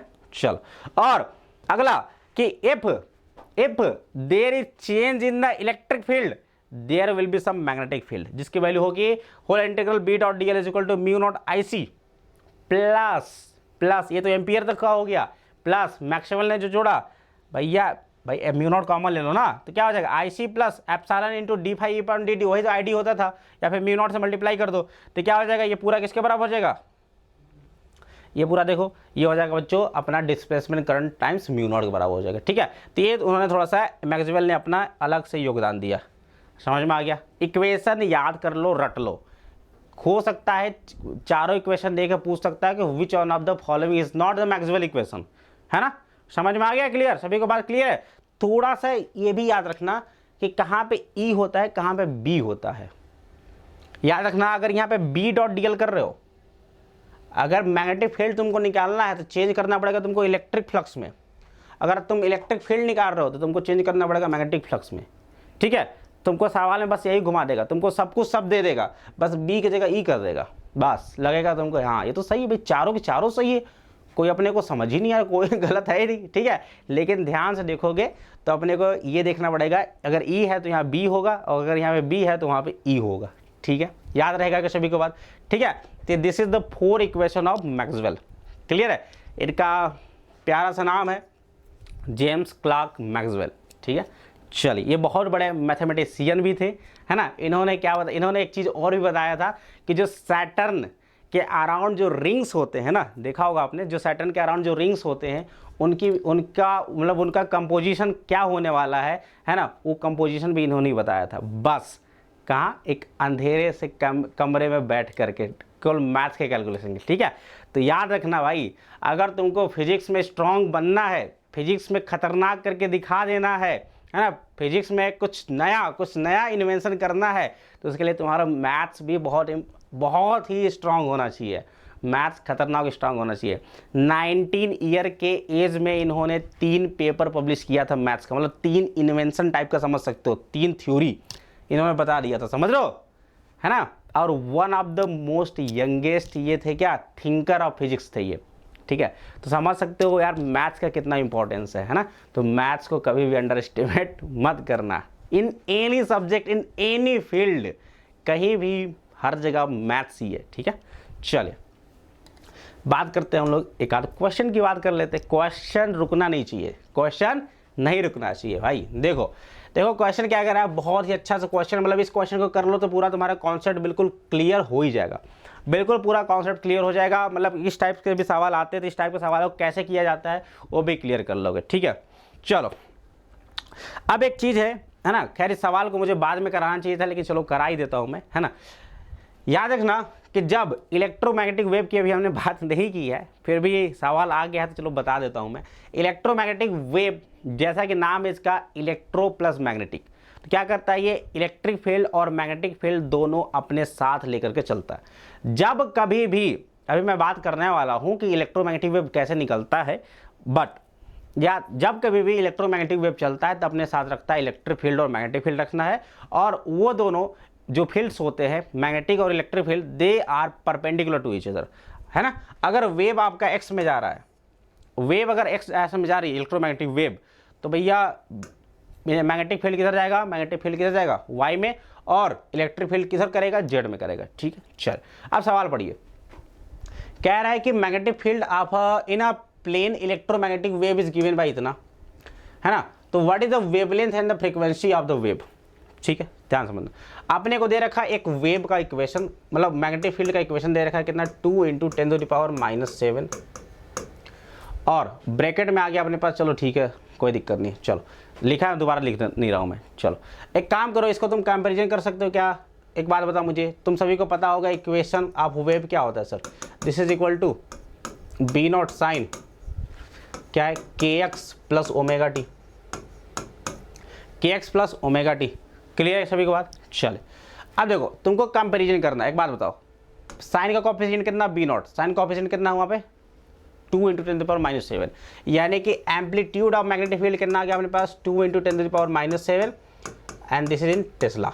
क्या देखो टेस्ला में। चलो उसके बाद देखो x का कोएफिशिएंट k है और यहाँ पे x का कोएफिशिएंट कितना है 0.5 × 10⁻3, यानी k की वैल्यू हो गई भाई 0.5 × 10⁻3 है ना, 10⁻3, या फिर लिख सकते हो क्या 5 × 10⁻2, ठीक है, 5 × 10⁻2 पर मीटर हो जाएगा, है ना, पर मीटर। उसके बाद t का कोएफिशिएंट ओमेगा और यहाँ पर t का कोएफिशिएंट कितना है सर, ये 1.5 × 10⁻11, यानी ओमेगा की वैल्यू होगी सर 1.5 × 10⁻11, ठीक है, रेडियन पर सेकेंड। क्या होगा, रेडियन पर सेकेंड। समझ में आ गया? क्लियर है? ओमेगा की वैल्यू इतनी आ गई। चलिए अब आपसे क्या पूछा है सर, आपसे पूछा है वेवलेंथ बता दो, वेवलेंथ बताओ, है ना। वेवलेंथ का फार्मूला याद है क्या? वेव में हमने पढ़ रखा है क्या, के और लैम्डा में रिलेशनशिप, के और लैम्डा में रिलेशनशिप सर, के इज इक्वल टू 2π/λ होता था सर, याद करो। लैम्डा पूछ दिया, lambda is equal to 2π/k, 2π/k, के की वैल्यू उतनी है, 2π की वैल्यू सभी को पता है 2 × 3.14, रख दीजिए, लैम्डा की वैल्यू आ जाएगी। उसके बाद फ्रीक्वेंसी पूछ रखा है, ये है एंगुलर फ्रीक्वेंसी, ये क्या है, this is angular frequency, but we require only frequency, so omega is equal to 2πf, omega is equal to 2πf, तो we need to divide omega by 2π, then we can calculate the value of frequency. The first part of the question is solved, isn't it or not? क्या solve हो गया? Solve हो गया क्या? चलिए, right an expression of electric field, electric field का expression लिखना है। चलो आगे स्लाइड में बात करते हैं, है ना। देखो हमने क्या निकाल लिया, अपने लैम्डा निकाल लिया भाई 2π/k कर दिया, अपना आगे डिवाइड कर दिया, कितना लैम्डा इक्वल टू 1.26 सेंटीमीटर, ठीक है। अब बात करते हैं हम लोग फ्रीक्वेंसी की, बात करते हैं फ्रीक्वेंसी ओमेगा अपन में 2π, ओमेगा का वैल्यू हमने बताया 2π से डिवाइड कर दो, कितना फ्रीक्वेंसी आ गया 23.9 गीगाहर्ट्ज, 23.9 गीगाहर्ट्ज, ठीक है सर, कोई दिक्कत वाली बात नहीं है सर। चले अब we need to write the equation of electric field. तो पहली बात तो भैया इलेक्ट्रिक फील्ड मैंने आप सभी को बताया, जरा इस फिगर को ध्यान से देखो, इस फिगर को ध्यान से देखो, मैग्नेटिक फील्ड किधर y में, electric field should be in Z direction, because the wave B travelling in x, wave किधर जा रहा है, एक्स में जा रहा है, तो electric field will be in Z direction. अभी हम लोग बात कर रहे हैं इस पर डिटेल में। तो याद देखो इलेक्ट्रिक फील्ड का जो इक्वेशन होता है, दिस इज द इक्वेशन। देखो याद रखना, जो तुमको सवाल में दिया है ना, ये जो तुमको सवाल में दिया है ना, ये अंदर वाला चीज़ बिल्कुल चेंज नहीं होता। ये चीज़ साइन या कॉस जो भी दिया रहे, उसके अंदर वाला चीज़ तुमको चाहे मैग्नेटिक फील्ड दे दे, इलेक्ट्रिक फील्ड पूछ दे, या इलेक्ट्रिक फील्ड दे करके मैग्नेटिक फील्ड पूछ दे, है ना। याद रखना साइन या कॉस के अंदर वाला चीज़ बिल्कुल चेंज नहीं होता, बस चेंज होता है ये, बस चेंज क्या होता है, ये वाला चीज़ चेंज होता है, ठीक है, ये वाला चीज़ चेंज होता है। तो उसकी वैल्यू बस निकाल दो, बाकी अपना काम हो जाएगा, है ना। तो अपने को E0 kx + ω/t करना है, तो E0 इज इक्वल टू होता है बच्चों C × B0, याद रखिएगा। This is the relationship between E and B0, अभी बात करने वाले हम लोग, ठीक है। तो E0 इज इक्वल टू क्या होता है, C × B0, बहुत अच्छा रिलेशनशिप है, आपको उसमें पढ़ा भी होगा, आपने कहाँ पढ़ा होगा, मैग्नेटिज्म वाले चैप्टर में आप सभी ने पढ़ा होगा कि जो E0 होता है that is equal to C × B0, ठीक है। C की वैल्यू 3 × 10⁸ और B0 की वैल्यू अभी हमने देखा था 2 × 10⁻7 था, मल्टीप्लाई कर दिया, E0 की वैल्यू की 60 वोल्ट पर मीटर। तो E0 की जगह पे बस रख दो यहाँ पे 60, और बाकी जो अंदर वाला चीज़ था ये पूरा सेम है, मैच कर लेना, सेम है बिल्कुल, ठीक है। तो इस तरीके से आप लिख सकते हैं expression of what, expression of electric field. अगर डायरेक्शन की बात करें तो डायरेक्शन लगा दोगे आप क्या, k कैप लगा दोगे, because it is in the direction of Z axis, ठीक है, समझ में आ गया। चले, तो ये अच्छा सा सवाल था, है ना, जिसपे आपको इलेक्ट्रिक फील्ड देकर के मैग्नेटिक फील्ड पूछ सकता है, या मैग्नेटिक फील्ड देकर के इलेक्ट्रिक फील्ड पूछ सकता है। अभी इस टाइप के सवाल को मैं और कराने वाला हूँ, है ना। चले देखो जरा अगला सवाल, देखो क्या कह रहा है कि द मैग्नेटिक फील्ड, नीट 2020 का सवाल है भाई, magnetic field in a plane electromagnetic wave is given by इतना। चलो तो कह रहा है कि वेवलेंथ लैम्डा पूछ दिया, क्या पूछ दिया लैम्डा, तो लैम्डा इक्वल टू अभी जस्ट मैंने बताया lambda is equal to sir 2π/k, 2π/k, k क्या होता है सर coefficient of x, kx plus omega T, तो क्या हो जाएगा सर ये 2π/k की वैल्यू बताओ, k की value sir pi into 10⁻³ answer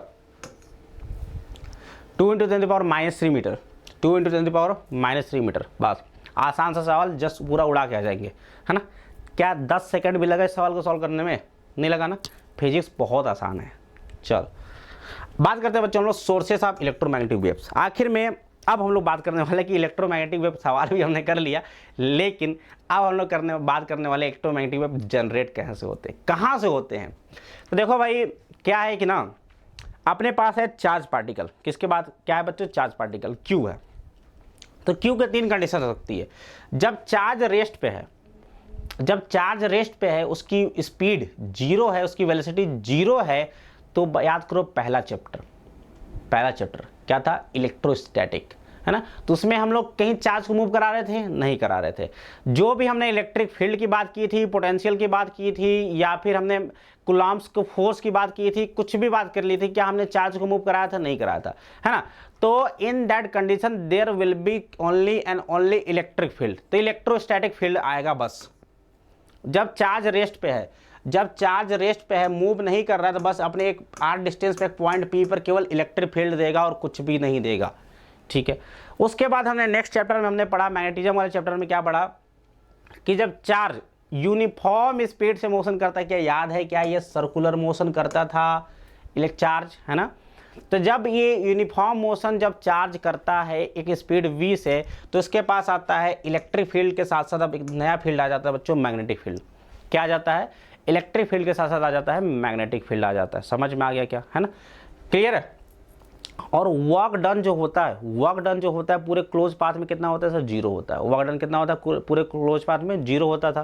तो अगर वर्क डन 0 है यानी कोई भी एनर्जी लॉस नहीं हो रहा, कोई भी एनर्जी लॉस नहीं हो रहा, ठीक है। चलो तो याद रखिएगा, जब चार्ज यूनिफॉर्म मोशन कर रहा है यानी उसकी स्पीड कांस्टेंट है भैया, अगर स्पीड कांस्टेंट है तो केवल इलेक्ट्रिक और मैग्नेटिक फील्ड जनरेट होगा। समझ में आ गया, चलिए। लेकिन अब हमने क्या कर दिया, अब हमने जो चार्ज पार्टिकल की स्पीड को क्या कर दिया, इंक्रीज कर दिया, डिक्रीज कर दिया, मतलब उसको एक्सेलरेट कर दिया, मतलब टाइम के हिसाब से उसकी स्पीड बदल रही है ना, यानी कि देयर इज एन एक्सेलेरेशन। अब एक्सेलेरेशन है यानी कि इसका जो स्पीड है कांस्टेंट नहीं है चार्ज पार्टिकल का, है ना, मतलब बहुत तेजी से, मतलब समय के हिसाब से उसका जो स्पीड है बढ़ रहा है। अब जब समय के हिसाब से बच्चों स्पीड बढ़ रहा होगा तो कहीं ना कहीं अगर एक्सेलेरेशन आ रहा होगा, भाई acceleration is nothing but dv/dt। If there is change in the velocity with respect to time, then there will be some acceleration, right? If there is acceleration, then there must be a force, है ना। अब force will be doing some work, है ना, तो force जो work करेगा उसको energy कहाँ से मिलेगी, है ना, तो that energy will be transmitted as a form of electromagnetic wave. तो याद रखिएगा, जब एक चार्ज पार्टिकल क्या करता है बच्चों, एक्सेलरेटेड मोशन करता है ना। तार ले लो, तार में आराम से करंट बह रहा था, कोई दिक्कत बात नहीं। अब आपने क्या किया, इस तार में एक्सेलरेशन, बिल्कुल चार्ज पार्टिकल का एक्सेलरेशन बढ़ा दिया, तो क्या होगा, अब इससे इस तार से वेव्स निकलेंगी, इस तार से एनर्जी लॉस होगा in the form of electromagnetic waves, है ना। तो जब क्या होगा, है ना, तो जब आपका एक्सेलरेशन होता है चार्ज पार्टिकल में, तो क्या करता है वो electric field magnetic field generate तो करेगा ही भाई, करेगा ही, ऑब्वियस सी बात है। लेकिन वो इलेक्ट्रिक और मैग्नेटिक फील्ड जो होता है दैट इज टाइम वेरिंग। वो क्या होता है बच्चों, टाइम के हिसाब से वेरी करने लगता है। समझ में आ गया। अरे स्पीड तुम बढ़ाते जा रहे हो, स्पीड तुम बढ़ाते जा रहे हो, तो तुमको लगता नहीं कि जो इलेक्ट्रिक फील्ड और मैग्नेटिक फील्ड वो बदलते जाएगा, है ना। तो इफ इसका मतलब क्या समझे, है ना, कि जब if there is acceleration in the charge particle, then this charge particle will create time varying electric and magnetic field, है ना।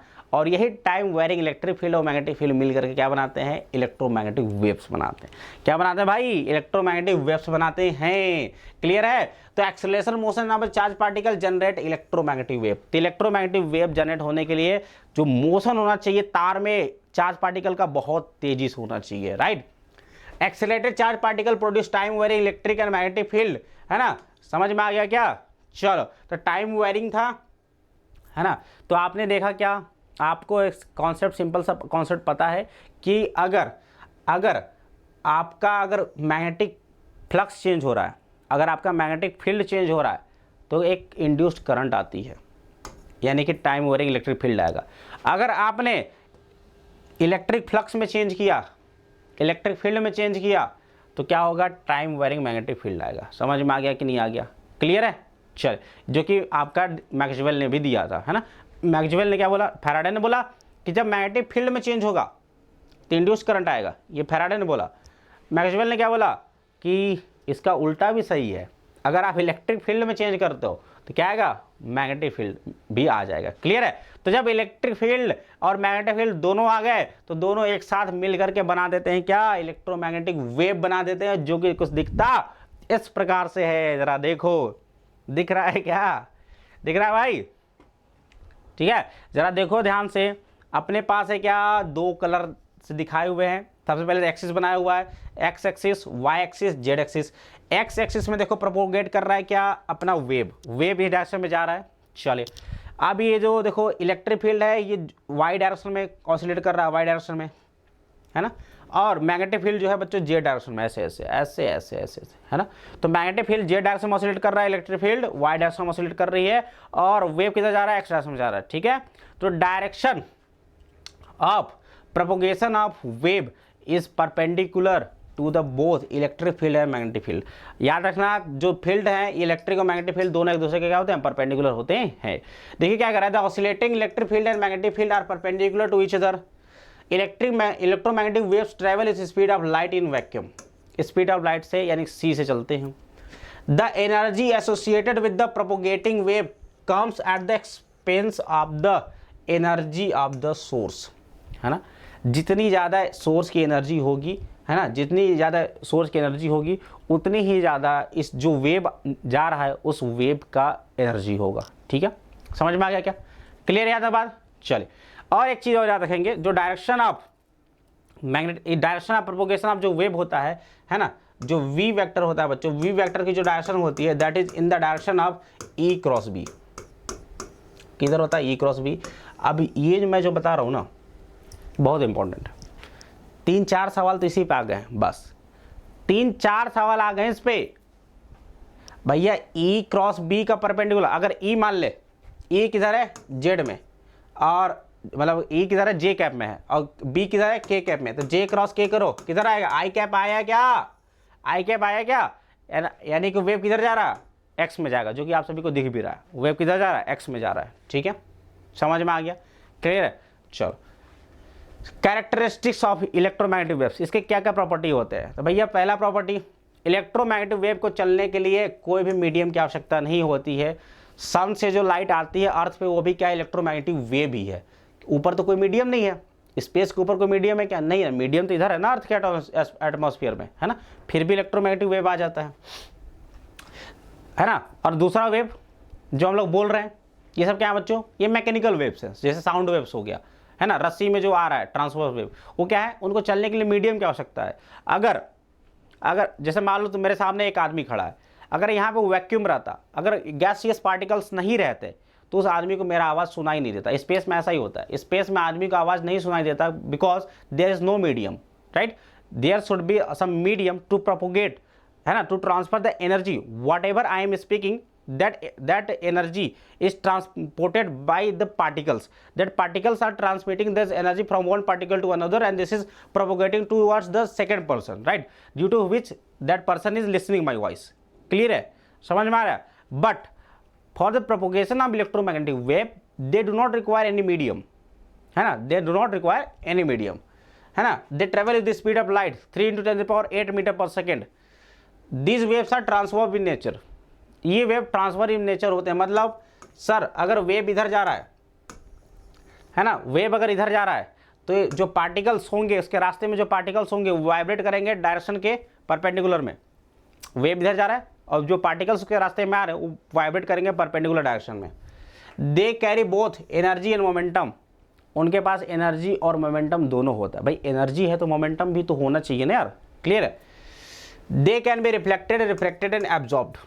इनके साथ सेम घटना हो सकती है, इनका रिफ्लेक्शन भी हो सकता है, इनका रिफ्रैक्शन भी हो सकता है, और ये इनका एब्जॉर्प्शन भी हो सकता है, इनको एब्जॉर्ब भी किया जा सकता है। जैसे धरती से आ रही है लाइट, शॉर्ट वेव्स, वो धरती क्या करती है, उसको एब्जॉर्ब कर लेती है, और लॉन्ग वेव ट्रांसमिट करती है ना, तभी तो धरती पर गर्मी लगता है। समझ में आ रहा है कि नहीं आ रहा। Frequency is inherent characteristic of electromagnetic waves. जो फ्रीक्वेंसी होता है इलेक्ट्रोमैग्नेटिक वेव का, वो इनहेरेंट कैरेक्टर है, वो किसी चीज़ पर डिपेंड नहीं करता, चाहे तुम इस मीडियम की बात करो चाहे उस मीडियम की बात करो। फ्रीक्वेंसी इनहेरेंट कैरेक्टर है, that is not going to change with respect to medium, but जो स्पीड होने वाला है और जो उसका वेवलेंथ होने वाला है, वो दोनों चेंज हो सकते हैं मीडियम के हिसाब से। भाई क्लियर है सभी की बात, जो कि मैंने पहले बता दिया था। ठीक है, बात करते हैं relation between electric field, magnetic field और सी के बीच। बहुत अच्छा रिलेशनशिप है, 3-4 सवाल आ चुके हैं, 3-4 सवाल आ चुके हैं इलेक्ट्रिक फील्ड, मैग्नेटिक फील्ड और सी के ऊपर रिलेशनशिप। ठीक है, इसको और एक और टॉपिक बताऊंगा, उसके बाद जो है बहुत सारे क्वेश्चन करने वाले हम लोग, देखना इसी पर्टिकुलर टॉपिक पे।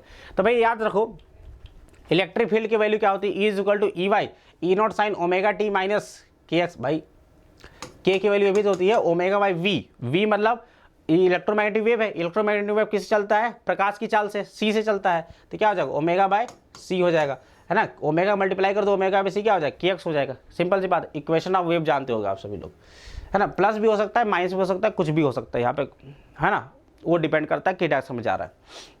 उसी प्रकार से जो मैग्नेटिक फील्ड होगा B nought sine omega T by S K X. ठीक है, आपने को इलेक्ट्रिक फील्ड का इक्वेशन पता है, मैग्नेटिक फील्ड का इक्वेशन पता है, कोई दिक्कत वाली बात नहीं है। अब मैक्सवेल ने एक इक्वेशन दिया, क्या दिया कि sir whole integral E dot D L किसके बराबर होता है, sir D phi by D T. होता कि नहीं होता, फैराडे वाला, अरे फैराडे वाला, है ना। तो E dot D L is equal to D phi upon में डी टी। ठीक है, ई की वैल्यू ये रख दो, बी की वैल्यू ये रख दो, इंटीग्रेट कर दो, डिफरेंशिएट कर दो।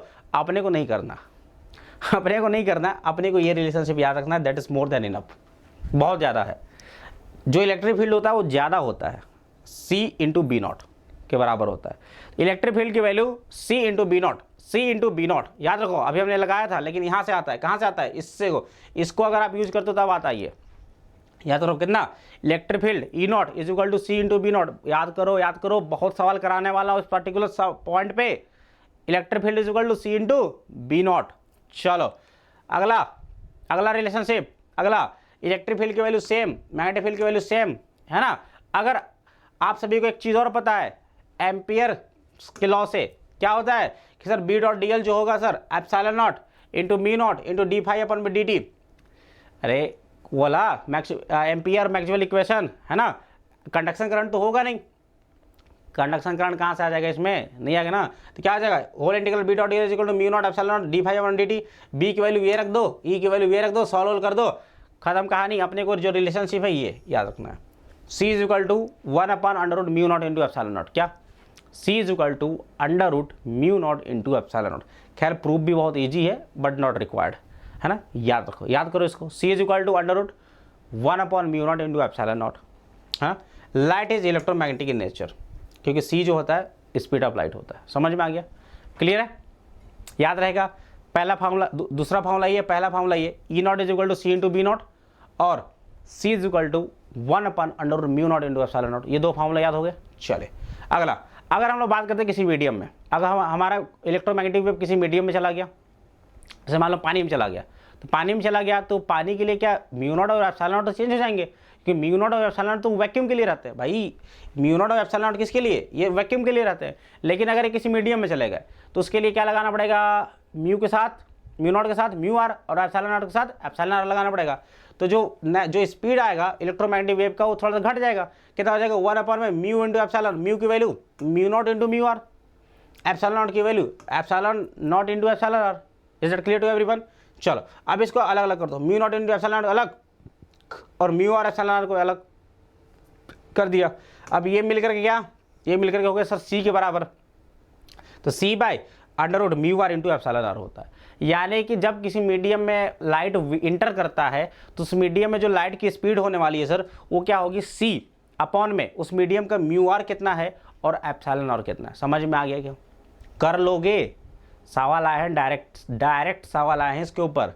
ठीक है, epsilon R relative permeability of medium और epsilon R relative permittivity of medium. याद रखना, ये भी कंफ्यूजिंग रहता है। म्यू क्या है? Mu is permeability, permeability. अब ये परमिटिविटी, एप्सिलॉन इज परमिटिविटी और दिस इज परमिएबिलिटी। ठीक है, चलो, है ना। अब ये होगा क्या हो जाएगा, ये क्या हो जाएगा, केवल परमिटिविटी अब मीडियम हो जाएगा। चलो आते हैं हम लोग बहुत सारे क्वेश्चन करने वाले हैं। अब हम लोग करने वाले क्वेश्चन जो कि नीट में आए हुए हैं। चलिए, तो भाई सबसे पहला क्वेश्चन ये रहा आपके स्क्रीन पे, जरा पढ़ो, देखो ध्यान से क्या कह रहा है। अब plane electromagnetic wave of frequency 25 megahertz travels in free space along the X direction. Wave किधर जा रहा है? एक्स में जा रहा है। वेव जा रहा है हमारा एक्स में। इसकी फ्रीक्वेंसी दे दिया अपने को 25 मेगाहर्ट्ज। इलेक्ट्रिक फील्ड 6.3 जेके वोल्ट पर मीटर। तो भैया what is the B vector at this point? सबसे पहला बात तो डायरेक्शन क्लियर कर लो। क्या करोगे? अगर वेव अपना एक्स में जा रहा है यानी आई में जा रहा है, इलेक्ट्रिक फील्ड जे में जा रहा है, तो मैग्नेटिक फील्ड को क्या के कैप में होना पड़ेगा? तीनों परपेंडिकुलर के कैप में होना पड़ेगा। क्या होना पड़ेगा सर? तो जो के कैप में है वो रख लो, बाकी हटा दो। इसको हटाओ, बी ऑप्शन हटा दो, सी ऑप्शन हटा दो। हटा दिए क्या? चलो, अब अपने को निकालना है what is the value of magnetic field. What is the value of magnetic field? तो you know that sir E is equal to E naught is equal to B naught into C. तो अपने को क्या चाहिए sir? अपने को B चाहिए, तो B will be E by C. B is equal to E by C. E की वैल्यू 6.3 और डिवाइड बाय C, C की वैल्यू 3 इंटू 10⁸। ये डिवाइड कर दो भाई, 21 इंटू 3 6.3 कितना हो जाएगा? 2.1। 2.1 क्या इसी में आ रहा है? 10⁻⁻² पर, यानी ए इज द करेक्ट आंसर। उड़ा दिए कि नहीं उड़ा दिए? ठीक है, चलो भाई साहब ये पूरा कैलकुलेशन सब कुछ कर दो, देख सकते हो पूरा मस्त फिगर उगर सब बना दिया मैंने, कोई दिक्कत वाली बात नहीं है, मस्त मज़ेदार। चलो, तो अपना ए इज द करेक्ट आंसर। अगला सवाल नीट 2023 का 2023 का सवाल आप सभी के लिए भाई साहब। देखिए जरा क्या कहना चाहता है ये क्वेश्चन। तो भैया कह रहा है कि ना plane electromagnetic wave travelling in free space the electric field component oscillates sinusoidally at a frequency of इतना एंड एम्पलीट्यूड इतना। यानी कि आपने को एम्पलीट्यूड दे दिया, ई नॉट दे दिया इलेक्ट्रिक फील्ड का कितना? 48 वोल्ट पर मीटर। चलो, then the amplitude of oscillating magnetic field B nought पूछ दिया। अरे भैया ई नॉट बाई सी कर देंगे, किसी चीज की जरूरत नहीं है अपनी को। 1 पॉइंट कितना हो जाएगा? 48 डिवाइडेड बाई सी की वैल्यू 3 इंटू 10⁸ डिवाइड कर दे, कितना हो जाएगा सर? ये हो जाना चाहिए 16 इंटू 10⁻⁸ 16 इंटू 10⁻⁻8 या 1.6 इंटू 10⁻⁻7 टेस्ला। 2023 का क्वेश्चन, केवल सेम फार्मूला, केवल यही फार्मूला पे भाई 2023 क्वेश्चन उड़ा दोगे क्या? चलो आगे बात करते हैं। अगला सवाल अच्छा, थोड़ा सा अच्छा है सवाल, ठीक है। दिख रहा है क्या स्क्रीन पे? नहीं दिख रहा, पढ़ देता हूं मैं। एक इलेक्ट्रोमैग्नेटिक वेव है is moving allowed negative Z, है ना। जो वेव है ना उसकी स्पीड किधर है? निगेटिव जेड में, यानी कि माइनस के कैप में है। स्पीड किधर उसकी? माइनस के कैप में है। चलो, कह रहा है कि at a point electric field vector क्या दे रखा है? इलेक्ट्रिक फील्ड वेक्टर दे दिया आपने को 3J cap volt per metre. चलो, तो कह रहा है करस्पॉन्डिंग मैग्नेटिक फील्ड वेक्टर किधर होगा? B vector. भाई अगर आपसे केवल वैल्यू पूछता तो आप क्या करते थे? फार्मूला लगा देते, कौन सा sir? E is equal to B into C. B की वैल्यू पूछ दिया आपने को तो बी हो जाएगा सर E अपॉन में सी। इलेक्ट्रिक फील्ड की वैल्यू कितनी दे दी? 3, कितना? 3, और सी की वैल्यू 3 इंटू 10⁸ कितना हो जाएगा ये भैया? ये हो जाएगा अपने पास 3 से 3 काट दो, ये हो जाएगा 10⁻⁻8 टेस्ला, है ना। या फिर कोई ऑप्शन है? नहीं है, तो क्या लिख सकते हो इसको ऐसा लिख सकते हो क्या? 10 नैनो टेस्ला। क्या वही बात है? नैनो मतलब 10⁻⁻9, एक जीरो इधर से, वही बात है। तो 10 नैनो टेस्ला, यानी कि अपने को ये दोनों ऑप्शन तो हटा दो, तीसरा चौथा ऑप्शन तो हटा ही दो बिल्कुल। अब अपना है भैया 1 है कि 2 है, यही करना है अपने को। क्लियर है? चलो अब देखो, अब थोड़ा सा ट्विस्ट आ गया इसमें कि डायरेक्शन कैसे बात करेंगे, है ना। तो डायरेक्शन पे देखो करने के लिए अपने को ये पता होना चाहिए यार कि देखो वेव किधर जा रहा है सर? वेव जा रहा है माइनस के कैप में, इलेक्ट्रिक फील्ड जे कैप में है, मैग्नेटिक फील्ड बताओ। तो मैंने आप सभी को बताया था कि सर जो वेलोसिटी जो होता है ना जो वेव जो ट्रेवल करता है वो ट्रेवल करता है sir in the direction of E cross B. किधर सर? E cross B. ठीक है, ध्यान समझना कैसे करना है, ध्यान समझना, बहुत सारे सवाल आए हैं, ध्यान समझो। अपना वी वेक्टर किधर सर? माइनस के कैप में। वी वेक्टर किधर? माइनस के कैप में। ई इलेक्ट्रिक फील्ड किधर सर? जे कैप में। और बी पूछ दिया किधर होना चाहिए। ठीक है, बी पूछ दिया किधर होना चाहिए। चलो, अब ये तो श्योर, ये तो गारंटी है कि भैया मैग्नेटिक फील्ड को तो आई में ही होना पड़ेगा। वेव जा रहा है जेड में, इलेक्ट्रिक फील्ड है वाई में, तो मैग्नेटिक फील्ड को आई में होना पड़ेगा, एक्स में होना पड़ेगा। दैट इज क्लियर, जो कि ऑप्शन में दे रखा है आई आई, लेकिन प्लस होगा माइनस होगा निकालना है। ठीक है, तो सिंपल सी बात है यार, अगर आपको आंसर माइनस के कैप लाना है, अगर आंसर आपको माइनस के कैप लाना है, तो एक बात बताओ, अगर मैं जे क्रॉस आई करता हूं, अगर मैं जे क्रॉस आई करता हूं तो क्या हो जाएगा? आई क्रॉस जे के कैप। लेकिन जे क्रॉस आई उल्टा हो गया, जे क्रॉस आई उल्टा हो गया, माइनस के कैप हो जाएगा। क्या हो जाएगा? माइनस के कैप हो जाएगा। यानी कि मैग्नेटिक फील्ड को प्लस आई में जाना पड़ेगा। अगर माइनस आई रहता तो सर जे क्रॉस आई हो जाएगा माइनस आई, माइनस के, और माइनस पहले से ही है तो प्लस के हो जाएगा, जो कि गलत हो जाएगा। यानी कि भैया मैग्नेटिक फील्ड को, पहला आंसर, मैग्नेटिक फील्ड को किधर होना पड़ेगा? इन द पॉजिटिव डायरेक्शन, यानी कि 10 I cap nano tesla is the correct answer. समझ में आ गया क्या? थोड़ा सा ट्विस्ट था, लेकिन याद रखना, इसको याद रखना आप सभी को। ठीक है, चले, उम्मीद करता हूँ मज़ा आया होगा आप सभी को। चले आगे चलते हैं, अगला सवाल। बहुत सवाल करने वाले, बहुत सारे सवाल। देखो, magnetic field of a plane electromagnetic wave, B vector दे दिया, इस तरीके से कुछ भी दे दिया। चलो, बोल रहा है इलेक्ट्रिक फील्ड, इलेक्ट्रिक फील्ड की वैल्यू मैंने क्या बताया था, याद करो भैया। इसके अंदर जो भी माल लिखा है कोई भी चेंज नहीं होता, अंदर वाला माल सेम रहेगा। ठीक है, तो अंदर वाला चीज देखो किसमें सेम है? 1.6 प्लस 48, 1.6 प्लस 48, 1.6 प्लस 48, ये माइनस, यानी इसको तो हटा ही दो, इसको तो हटा ही दो। चलो, हट गया ये। अब देखो ध्यान से, कह रहा है कि भैया इलेक्ट्रिक फील्ड क्या होगा, तो आप सभी को पता है इलेक्ट्रिक फील्ड की वैल्यू लिखने के लिए अपने को क्या चाहिए सर? सिंपल सा बात है सर, इलेक्ट्रिक फील्ड लिखा जाता है ई नॉट, और उसके अंदर जो भी दे रखा है उससे अपने कोई मतलब नहीं, वो तो सेम रहने वाला, इससे अपने कोई मतलब नहीं, अपने को बस ई नॉट चाहिए। क्या चाहिए? ई नॉट चाहिए। बाकी क्योंकि ये वाला जो मटेरियल रहेगा ये सेब उठा के चिपका देना। ठीक है सर, चिपका देंगे, कोई दिक्कत वाली बात नहीं। चलो, अब देखो एक बात बताओ, इलेक्ट्रिक फील्ड कितना कैसे निकलेगा sir? E not is equal to, अपने को पता है sir, C into B not. C कितना सर? 3 इंटू 10⁻⁸, और बी नॉट की वैल्यू 3 इंटू 10⁻⁻8, 3 इंटू 10⁻⁻8, काट दो तो 3 इंटू 3 कितना? 9, यानी कि ई नॉट की वैल्यू आ गया 9। अब किस में आ रहा है सर? इसमें आ रहा है, इसमें आ रहा है और इसमें आ रहा है, लेकिन इक्वेशन दे रखा है कॉस में, तो क्या ये आंसर कभी होगा? नहीं होगा। यानी इसको हटा दो, इसको क्या कर दो? हटा दो, तो अपना करेक्ट आंसर ये हो जाएगा। क्योंकि ई नॉट तो भैया 9 इसी में है ना, ऊपर वाले तो ये हट गए, 3 तो होगा ही नहीं, हटा दिया, तो समझ में आ गया। क्योंकि अब कॉस में दे रखा था इक्वेशन, तो और इलेक्ट्रिक फील्ड का भी इक्वेशन कॉस में ही आएगा। मैंने बोला इधर कोई भी छेड़खानी मत करना, बस ये चेंज होता है। क्लियर है? चलो, तो आगे 9 कॉस इतना है ना, वोल्ट पर मीटर। ठीक है, समझ में आ गया? क्लियर है सभी को बात? ठीक है, अब ये जे कैप था तो इसको के कैप होना पड़ेगा, है ना, और मतलब ये आई कैप में भी हो सकता है क्योंकि डायरेक्शन नहीं दिया आपने को। क्लियर है? चल, तो अपन ने कैसे किया समझ में आ गया क्या? कैसे किया समझ में आ गया? चले आगे चलते हैं। अगला सवाल नीट 2023 का फिर से सवाल आप सभी के लिए। कह रहा है देखो कि म्यू नॉट और epsilon nought are the permittivity and magnetic permeability of free space if the corresponding quantities of a medium are 2 epsilon naught and 1.5 epsilon naught respectively, then the refractive index of the medium will be। Medium का refractive index पूछ दिया, कैसे करेंगे? कैसे करेंगे sir? आप सभी को पता है सी जो होता है, मैंने क्या बताया सर, ये होता है सर म्यू इंटू एप्सिलॉन, अगर कोई मीडियम की बात होती है तो। ठीक है, चलो, है ना, तो क्योंकि अगर वैक्यूम रहता तो म्यू नॉट एप्सिलॉन लिख देते, लेकिन क्या अपने पास मीडियम है, मीडियम में म्यू की वैल्यू कितनी है? 1.5 म्यू नॉट। एप्सिलॉन नॉट की वैल्यू कितनी है? 2 epsilon not.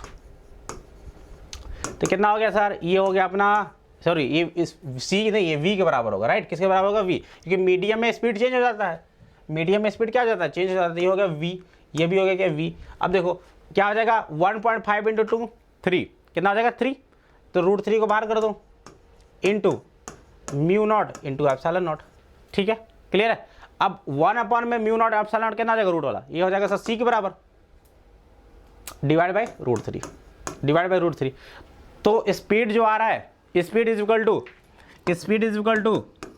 Speed of light, क्या हो गया, speed of light divided by √3, है ना। Speed in the medium is equal to speed of light divided by √3, और यही तो होता है रिफ्रैक्टिव इंडेक्स, यही तो होता है रिफ्रैक्टिव इंडेक्स, पढ़े हो लाइट में ना। चलो तो रिफ्रैक्टिव इंडेक्स की वैल्यू √3 हो गया, समझ में आ गया। नीट 2023 का सवाल उड़ा दिए भाई इस रिलेशनशिप पे। चलो आगे चला जाए, भाई आगे देखो अगला सवाल नीट 2021 का, देखिए क्या कह रहा है। For a plane electromagnetic wave propagating in X direction, wave जा रहा है एक्स डायरेक्शन में, यानी velocity is in I cap.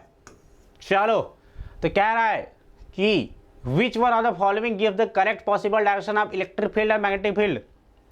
Electric field और मैग्नेटिक फील्ड का डायरेक्शन पूछ दिया। अब देखो, अब अपने को कॉम्बिनेशन दे दिया, अगर अपना वेव आई में जा रहा है तो इलेक्ट्रिक फील्ड जे और मैग्नेटिक फील्ड के में जाना चाहिए था, है ना, लेकिन अपने को जोड़ घटा के दे दिया। अब कैसे करेंगे, तो अपने को एक प्रॉपर्टी पता है क्या, कि इलेक्ट्रिक फील्ड और मैग्नेटिक फील्ड दोनों परपेंडिकुलर होते हैं। कैसे होता है भाई, दोनों परपेंडिकुलर होते हैं। तो अगर दोनों परपेंडिकुलर है तो उनका डॉट प्रोडक्ट जीरो, तो चेक कर लो कि इसमें डॉट प्रोडक्ट जीरो आ रहा है, बस हो जाएगा अपना, है ना। तो इसका देखो, इसका डॉट प्रोडक्ट निकालो, ई डॉट बी करना पड़ेगा। इलेक्ट्रिक फील्ड और मैग्नेटिक फील्ड का डायरेक्शन का डॉट प्रोडक्ट कर देंगे तो क्या हो जाएगा, माइनस माइनस प्लस, +1 और +1 कितना हो गया, 2 हो गया। तो ये जीरो बराबर है नहीं है, यानी ये आंसर नहीं है। एक ये देखो, जे का जे इंटू जे 1, के इंटू के 1, ये भी आ गया 2, ये भी नहीं है, ये भी जीरो बराबर नहीं है। अगला माइनस जे कितना, ये हो जाएगा 1, और प्लस माइनस कितना, -1 कितना, 0, यानी ये हो सकता है। ये देखो, जे इंटू माइनस जे -1, के into minus K -1 is equal to -2 does not equal to 0, यानी कौन सा answer, C is the correct answer. समझ में आ गया, थोड़ा नया टाइप का सवाल है ना। तो क्या करना है, अगर आपने को डायरेक्शन दे दिया तो चेक कर लेना किसमें डॉट प्रोडक्ट 0 आ रहा है, जिसमें डॉट प्रोडक्ट 0 होगा that will be your correct answer. समझ में आ गया, चलिए आगे चला जाए। अगला क्वेश्चन नीट 2019 का, देखिए क्या कह रहा है। एक transparent medium relative permeability and permittivity कितना दे दिया, परमेबिलिटी कितना दे दिया अपने को, म्यू आर की वैल्यू 1, एप्सिलॉन आर की वैल्यू 1.44। तो कह रहा है कि स्पीड ऑफ लाइट बताओ मीडियम में स्पीड ऑफ लाइट।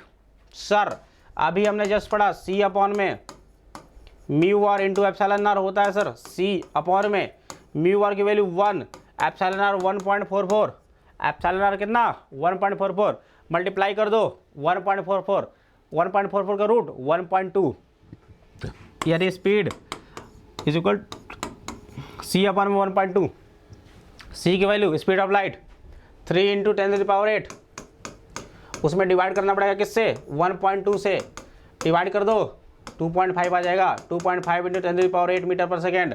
कौन सा आंसर, पहला करेक्ट आंसर। उड़ा दिए। चलो ये थे भाई अपने, मैंने 5-6 सवाल करा दिए नीट के, जो कि इस पर्टिकुलर फार्मूले से बस 2 फार्मूला हमने देखा।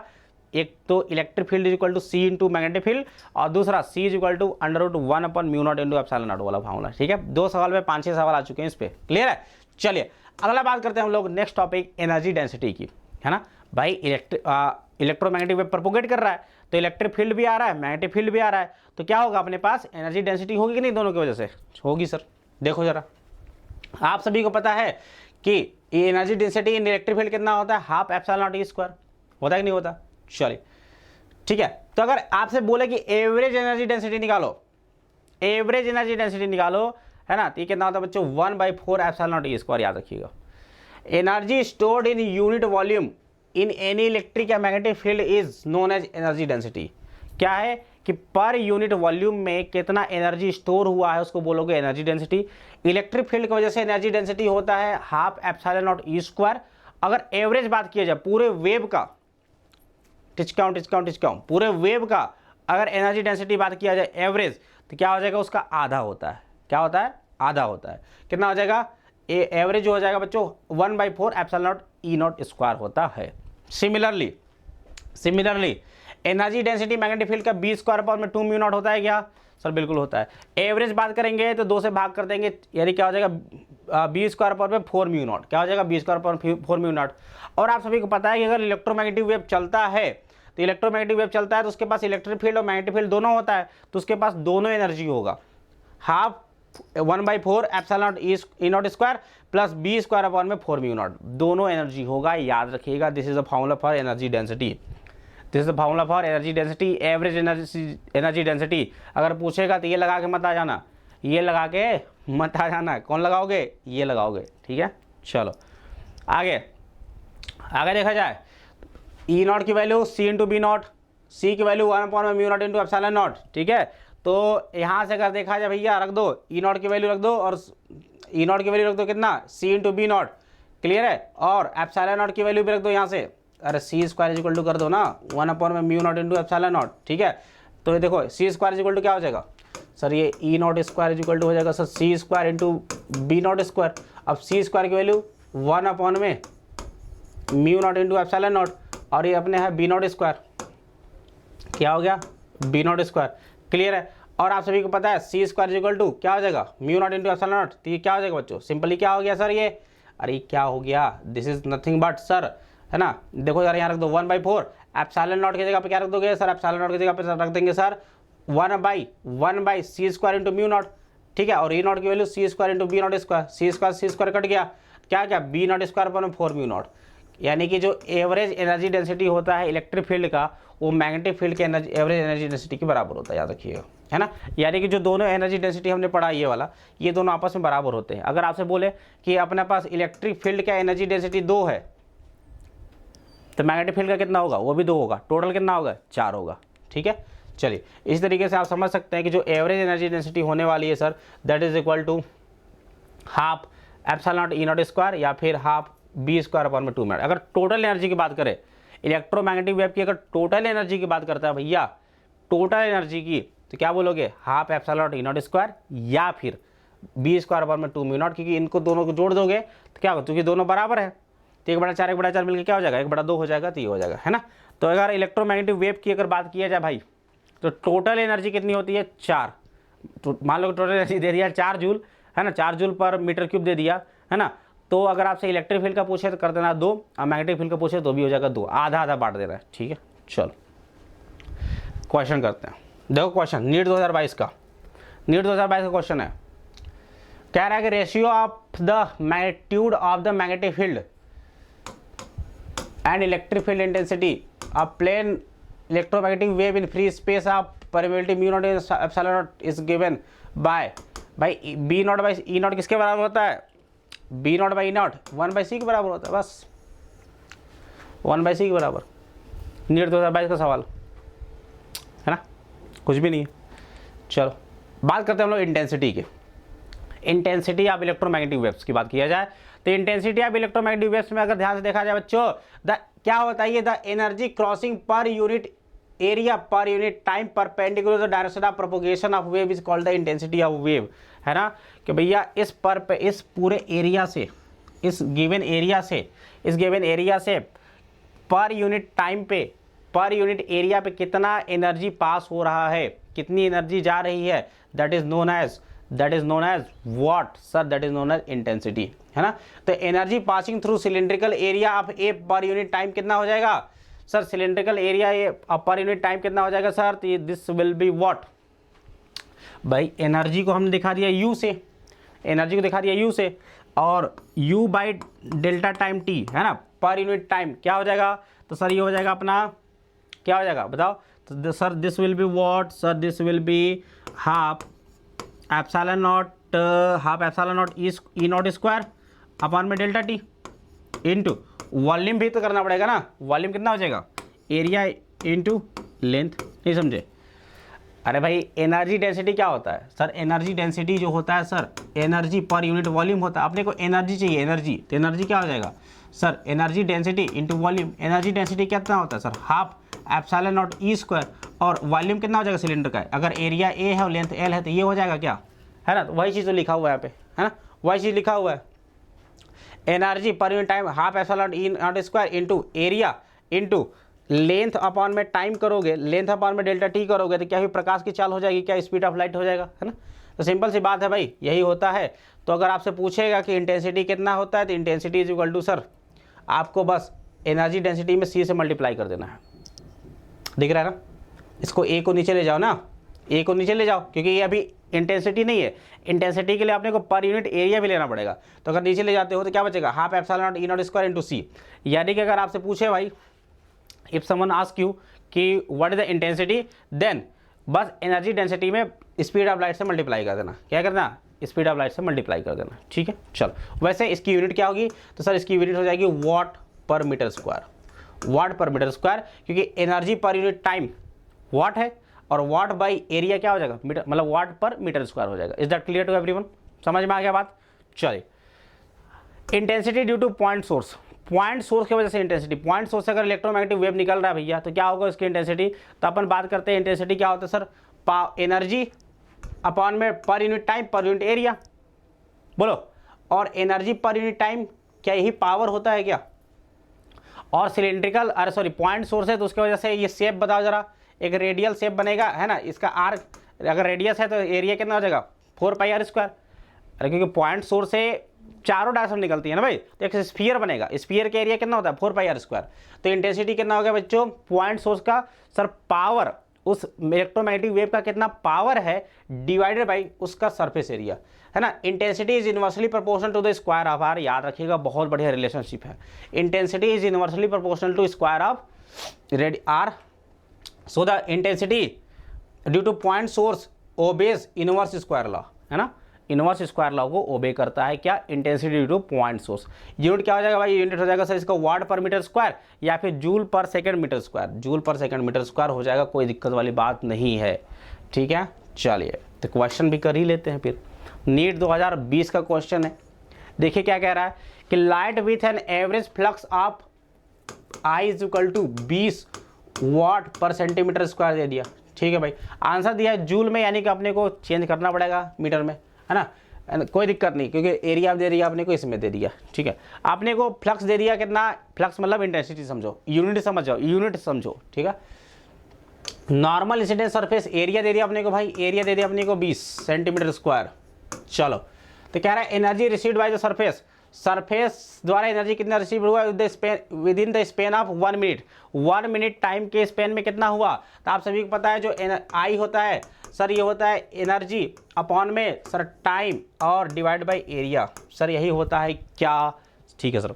आपने को चाहिए एनर्जी कितना गया, तो एनर्जी कैसे निकाल सकते हैं sir, we can find the value of energy, कि सर जो एनर्जी होगा पूरा इधर मल्टीप्लाई कर दो, intensity into time into area, समझ में आ गया। चलो, अब इंटेंसिटी कितना है, इंटेंसिटी है सर 20, कितना 20 watt per centimetre square, centimetre square को मैं चेंज नहीं कर रहा हूँ क्योंकि सेंटीमीटर स्क्वायर से ये एरिया को मल्टीप्लाई कर दूंगा, कट जाएगा। टाइम है 1 मिनट यानी कि 60 सेकेंड इंटू 20, ठीक है।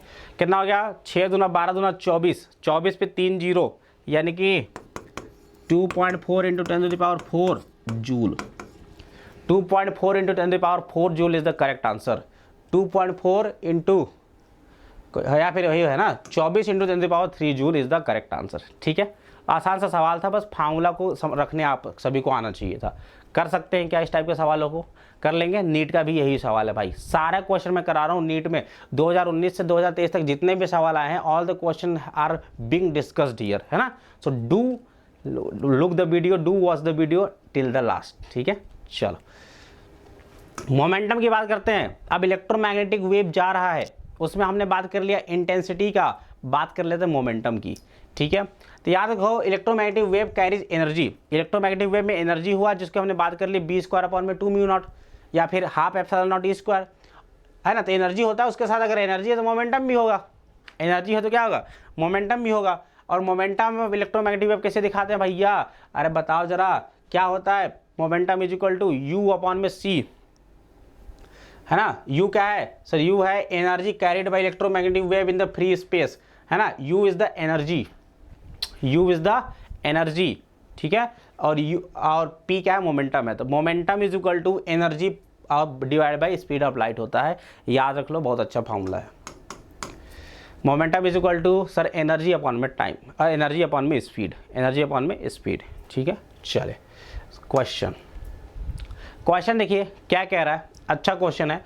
The electric field in an electromagnetic wave is given by इतना, इलेक्ट्रोमैग्नेटिक वेव इतना दे, इसका इलेक्ट्रिक फील्ड दे दिया है ना। तो कह रहा है if the wave travels in vacuum then find current, नहीं क्या कह रहा है, पहला आई करंट नहीं है, आई पहला क्वेश्चन है। Average energy content in the cylindrical of cross section 10 centimetre square and the length 50 centimetre along the x axis. और दूसरा क्वेश्चन कह रहा है intensity of the electromagnetic wave, और तीसरा कह रहा है momentum of carried by the electromagnetic wave. मतलब सारा क्वेश्चन पूछ दिया। हमने जो भी पढ़ा है, हमने जो भी अभी तक पढ़ा, सब कुछ निकाल दो भाई, इससे आपका क्या होगा, कॉन्सेप्ट भी क्लियर होगा।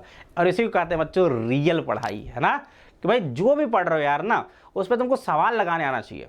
क्योंकि नीट में अगर देखोगे तो आउट ऑफ 50 क्वेश्चंस, है ना, तो मुश्किल से 2-3 क्वेश्चन केवल थ्योरी पे होते हैं, बाकी सारे के सारे क्वेश्चन डिमांड करते हैं क्या, सर न्यूमेरिकल, है ना। तो भाई अपने क्वेश्चन लगाने आना चाहिए। चले तो बात करते, देखो सबसे पहला भाई अपने को दे दिया है क्या, देखो सबसे पहले अपने को दे दिया इलेक्ट्रिक फील्ड की वैल्यू दे दी है ना। पहला क्वेश्चन कह रहा है कि average energy content in the cylinder. तो एवरेज एनर्जी कितना होता है sir, half epsilon not E square, देखा था ना हमने। एवरेज एनर्जी इंडिविजुअल बात नहीं कर रहा कि एवरेज इलेक्ट्रिक फील्ड के बताओ या फिर मैग्नेटिक फील्ड बताओ, एवरेज की बात करो तो half epsilon not E not square या फिर B square upon 2 mu not. अगर मैग्नेटिक फील्ड दिया रहता तो गोला फॉर्मूला लगाते, बट अपने को क्या दिया, इलेक्ट्रिक फील्ड दिया है, तो अपने को ये फॉर्मूला लगाना पड़ेगा।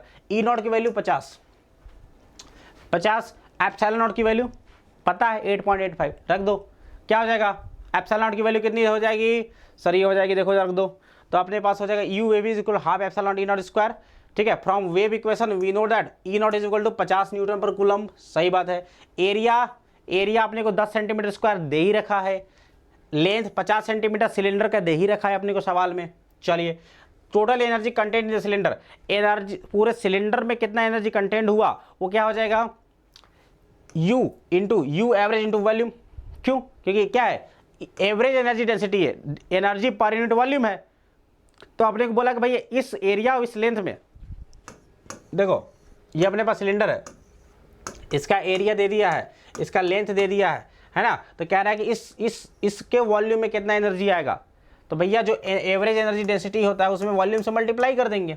एवरेज एनर्जी डेंसिटी होता है half epsilon not E not square into volume, क्या हो जाएगा, एरिया इंटू लेंथ। बस सारा डेटा दे रखा है, एप्सिलॉन नॉट की वैल्यू इतना, ई नॉट की वैल्यू 50 दे रखा, 50 स्क्वायर, एरिया दे ही रखा अपने को 10⁻³ और लेंथ दे दिया 0.5, सबको सॉल्व कर दिया, एनर्जी आ गया इतना। यानी कि इस गिवन वॉल्यूम में इतना एनर्जी स्टोर होने वाला है। कर लेंगे सवाल को। चलिए आगे चलते हैं। अगला बात, इंटेंसिटी पूछ दिया। तो इंटेंसिटी में क्या सभी को मैंने बताया था, इंटेंसिटी में हम लोग क्या करते हैं सर, इंटेंसिटी में केवल सी से मल्टीप्लाई करते हैं, याद है क्या सभी को, याद है ना। तो भैया ये जो पूरा डेटा है उसमें क्या कर दो, सी से मल्टीप्लाई कर दो, आंसर आ जाएगा। इंटेंसिटी भी निकल गया अपना। लास्ट में भैया अपने पास है एनर्जी और अपने पास है सी, क्या मोमेंटम निकल जाएगा, मोमेंटम निकल जाएगा क्या, एनर्जी हमने जस्ट निकाला था इतना और सी की वैल्यू इतनी होती ही है, सॉल्व कर दिया, मोमेंटम भी निकल गया, सारा क्वेश्चन सॉल्व, सारा कॉन्सेप्ट क्लियर, एनर्जी निकाल दिया, इंटेंसिटी निकाल दिया, मोमेंटम निकाल दिया, सब कुछ क्लियर हो गया भाई। ठीक है, तो इस तरीके से इस क्वेश्चन को आप सभी लोग सॉल्व करेंगे। चलिए बात करते हैं हम लोग अपना लास्ट टॉपिक इस पर्टिकुलर चैप्टर का, इलेक्ट्रोमैग्नेटिक स्पेक्ट्रम की बात करते हैं। ठीक है, तो भाई ये रहा आप सभी का इलेक्ट्रोमैग्नेटिक स्पेक्ट्रम। एक्चुअली जो सन से भाई लाइट आती है ना, वो लाइट होती है 7 अलग अलग प्रकार के वेव्स का कॉम्बिनेशन होती है। जो आप सभी को दिखता है, जो आप सभी को लाइट दिखता है, that is a smaller portion of that electromagnetic wave, जिसको हम लोग विजिबल रेज कहते हैं। क्या कहते हैं, विजिबल रेज कहते हैं। Apart from visible rays there are 6 more type of rays available in the electromagnetic wave that is coming from the sun, right, and including these 7, है ना, including these 7 waves we call it as electromagnetic spectrum, right। चल तो the orderly distribution, ऐसा भी नहीं कि कहीं इसको मतलब गामा को इधर रख दिया, एक्स को उधर रख दिया, माइक्रोवेव को कहीं भी घुसा दिया, नहीं, ऑर्डर में रखना, ऑर्डर ऑफ द वेवलेंथ, है ना, या फ्रीक्वेंसी, किसी न किसी चीज़ का ऑर्डर में रखिए आप, है ना। तो the orderly distribution of electromagnetic radiation according to their frequency और wavelength is called electromagnetic spectrum, right है ना। तो जो इलेक्ट्रोमैग्नेटिक वेव्स आ रही हैं उसमें बहुत सारे रेज हैं, उन रेज को उनके वेवलेंथ के बढ़ते क्रम में या फिर फ्रीक्वेंसी के बढ़ते क्रम में रखने पर जो आपको एक ग्रुप ऑफ वेव्स प्राप्त होता है उसको हम लोग बोलते हैं spectrum. What we call that spectrum. And we जो हम लोग देखते हैं अपने चारों तरफ light, that is a smaller portion of this particular पूरे कंप्लीट वेव है ना स्पेक्ट्रम का, जो इसको हम लोग बोलते हैं बच्चों विजिबल, राइट। हम लोग यही कलर तो देख पाते हैं ना, समझ में आ गया। चलिए तो देखिएगा ध्यान से बच्चों, बहुत इंपॉर्टेंट है जो मैं बताने जा रहा हूँ। 3 4 5 सवाल आ गए इस पे, 3 4 5 सवाल आ गए इस पे। देखो ज़रा, अपने पास टोटल 7 रेज होते हैं। सबसे पहला होता है गामा, याद करो गामा, एक्स, अल्ट्रावायलेट, उसके बाद होता है visible, infrared, microwave, radio wave. याद करो gamma, X-ray, ultraviolet, visible, microwave, infrared, microwave और रेडियो वेव। याद हो गया gamma, X, UV, visual, infra, micro, radio, ठीक है। और ये जो ऑर्डर है ना, this is the order in increasing order of lambda. Lambda बढ़ रहा है इधर, सबसे कम लैम्डा यानी सबसे कम वेवलेंथ किसका, सबसे कम वेवलेंथ गामा का, उसके बाद एक्सरे का, उसके बाद अल्ट्रावायलेट का, उसके बाद विजुअल का, उसके बाद इंफ्रारेड का, उसके बाद माइक्रो, उसके बाद रेडियो वेव का। गामा का जो वेवलेंथ होता है 10⁻⁻12 मीटर में होता है, -12 मीटर में, है ना। 3 लगभग घटाते जाओ, 10⁻12, 3 घटाओ 10⁻9 मीटर। एक्सरे का 10⁻9 metre is the wavelength of X-ray. 10⁻- कहाँ गया, 10⁻7 मीटर किसका, अल्ट्रावायलेट का, ठीक है। अब 4000 से लेकर के 7000 या 8000 एंगस्ट्रॉम तक, 4000 से 7000 या 8000 एंगस्ट्रॉम तक विजिबल लाइट होता है, राइट। मतलब ये ऑर्डर है ना, इसके आगे भी कुछ हो सकता है 3 × 10⁻7, राइट।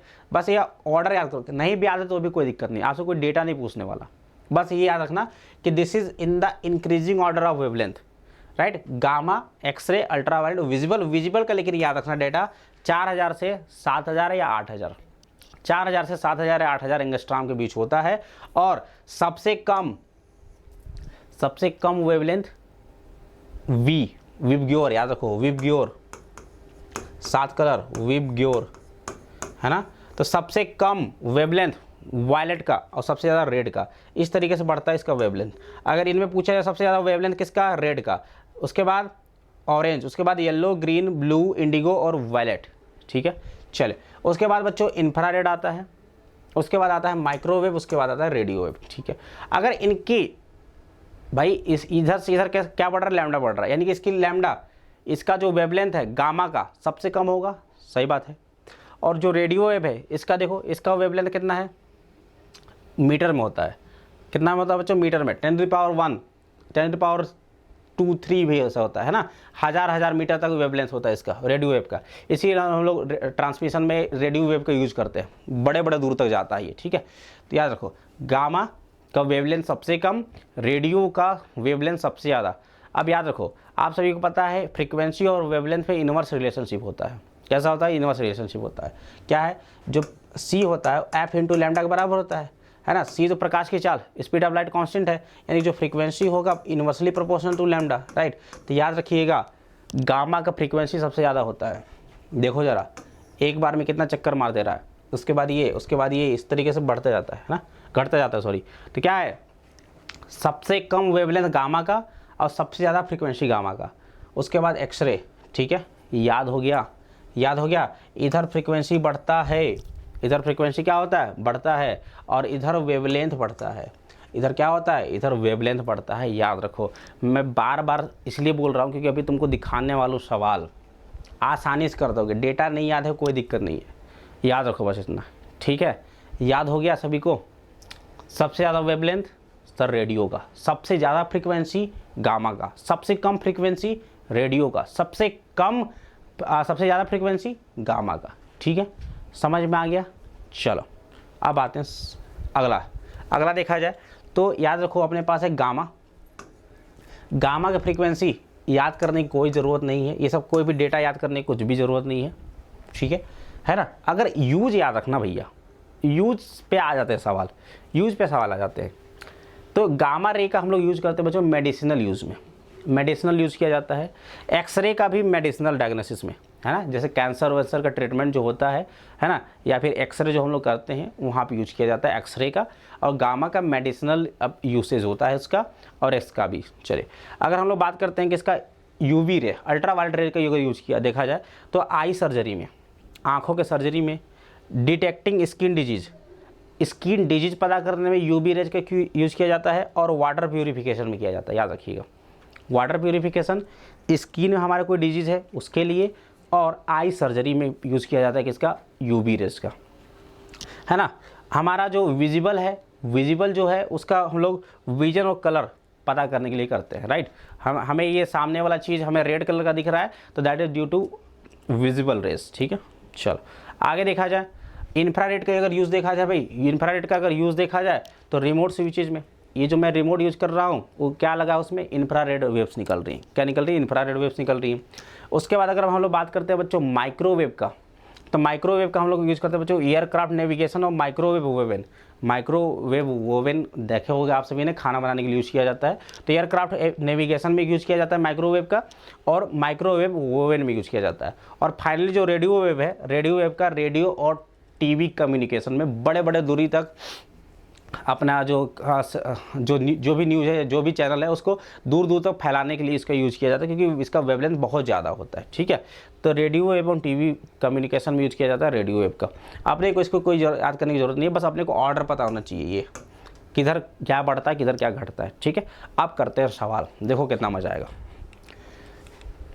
पहला सवाल नीट 2022 का, नीट 2022 का सवाल है ना। आपने को डेटा याद है, नहीं याद है, लेकिन डेटा पर सवाल आ गया है ना। देखो कैसे दिमाग से करेंगे, दिमाग से ऐसे करेंगे, देखो ध्यान से। कह रहा है भैया कि इसको मैच करो, आप सभी को पता है ना। इधर क्या देखो वेवलेंथ, वेवलेंथ से मैच करना। अपने को याद है क्या वेवलेंथ, सर किसी का याद नहीं है, लेकिन मुझे ये याद है सर कि उधर गामा के साइड में वेवलेंथ सबसे कम रहता है, इधर रेडियो के साइड में वेवलेंथ सबसे ज़्यादा होता है। तो गामा के साइड में कौन है सर, गामा के नज़दीक तो सबसे पहले एक्स है, यानी इसका वेवलेंथ तो सबसे कम होगा, इसका वेवलेंथ तो सबसे कम होगा एक्स का। तो सबसे कम वेवलेंथ इसमें कौन है, बोलो आया कि नहीं आया, यानी इसका आंसर पहला, ठीक है। उसके बाद एक्स के बाद कौन आता है, एक्स के बाद आता है सर यूबी, यूबी के बाद विजिबल, विजिबल के बाद इंफ्रा, तो इंफ्रारेड। तो इसके बाद एक्स के बाद दूसरा कम कौन है, दूसरा कम ये, यानी कितना हो गया 10⁻⁻⁴, यानी कि चौथा आंसर इसका। माइक्रोवेव और रेडियो वेव में दोनों में सबसे बड़ा कौन होता है, सबसे बड़ा वेवलेंथ किसका, रेडियो का। इन दोनों में सबसे बड़ा कौन है सर, ये है, अभी बताया था मैंने, है ना। रेडियो का प्लस में चलता है ना। ये हो गया दूसरा, और ये हो गया कौन सा, तीसरा। कर दिए क्या, कुछ भी याद था हमें, कुछ भी याद नहीं था, लेकिन फिर भी हो गया ना, ठीक है। तो देखो ऑर्डर इंपॉर्टेंट है भाई, ऑर्डर याद है तो आसानी से ट्रिक से कर सकते हो इस सवाल को सॉल्व। नीट 2022 का सवाल है, जाकर देख लेना, ठीक है। मज़ा आया कि नहीं आया। चलो आगे देखो, अगला सवाल कह रहा है कि भैया अपने पास है X, I, M, lambda, gamma जो भी है ना, wavelength of X-rays, infrared, micro और रेडियो वेव। नीट 2022 का सवाल फिर से सवाल आ गया। कह रहा है कि बताओ कौन सा ऑर्डर सही है वेवलेंथ का। तो आप सभी को पता है किसका वेवलेंथ सबसे ज़्यादा, इन चारों में सबसे ज़्यादा वेवलेंथ किसका होगा, सबसे कम बता दो, सबसे कम किसका, गामा का, सबसे कम किसका, गामा का। उसके बाद एक्स का, उसके बाद इंफ्रारेड, उसके बाद माइक्रोवेव। पहला करेक्ट आंसर, खत्म कहानी, खत्म कहानी यार। कुछ करना है बस, हो रहा है कि नहीं हो रहा, सवाल हो रहा है ना। चलो आगे देखो, अगला सवाल नीट 2020 का। The electromagnetic wave with shortest wavelength among the following. इनमें सबसे कम वेवलेंथ किसका है, सबसे कम वेवलेंथ किसका होता है, गामा का। उड़ा दिए कि नहीं उड़ा दिए, देख रहे हो सवाल, लेवल देख रहे हो। अगला सवाल 2019 का, which colour of the light has the longest wavelength. सबसे बड़ा वेवलेंथ किसका होगा, विबग्योर। याद रखो विबग्योर में सबसे बड़ा किसका होता है, रेड का। कौन सा आंसर, रेड। खत्म चैप्टर खत्म। ये देखो 2019 तक के 2019 से 2023 तक के 18 क्वेश्चन आए थे, सारे क्वेश्चन करा दिए। एक भी क्वेश्चन में कोई दिक्कत नहीं हुआ ना, है ना? इसीलिए बोलता हूँ भाई वीडियो को पूरा देखो, एक भी सवाल फंसा तो बोलना मुझे, है ना? टोटल सवाल करा दिए मैंने और देख सकते हो कितना फुद्दू से सवाल आ रहा है, बिल्कुल उड़ा के आ जाओगे यार, बस वो ट्रिक याद रखना, ठीक है? तो ये था अपना आज का कंप्लीट सेशन बच्चों, समझ में आ गया और मज़ा आया होगा तो भैया please do like the video and do subscribe the channel, है, दिस इज़ योर रिस्पॉन्सिबिलिटी, ये आपका रिस्पॉन्सिबिलिटी बनता है, क्योंकि देख सकते हो कंटेंट थोड़ा सा आप सभी को कितना अच्छा कंटेंट मिल रहा है, कितने हाई लेवल कंटेंट मिल रहा है, तो इट्स योर रिस्पॉन्सिबिलिटी। बाकी पसंद आया तो कर देना और नहीं आया तो क्या कर सकते हैं, ठीक है? चलो तो बच्चों थैंक यू वेरी मच और मिलते हैं हम लोग नेक्स्ट सेशन में, तब तक के लिए बाय बाय, टेक केयर, ऐश करो।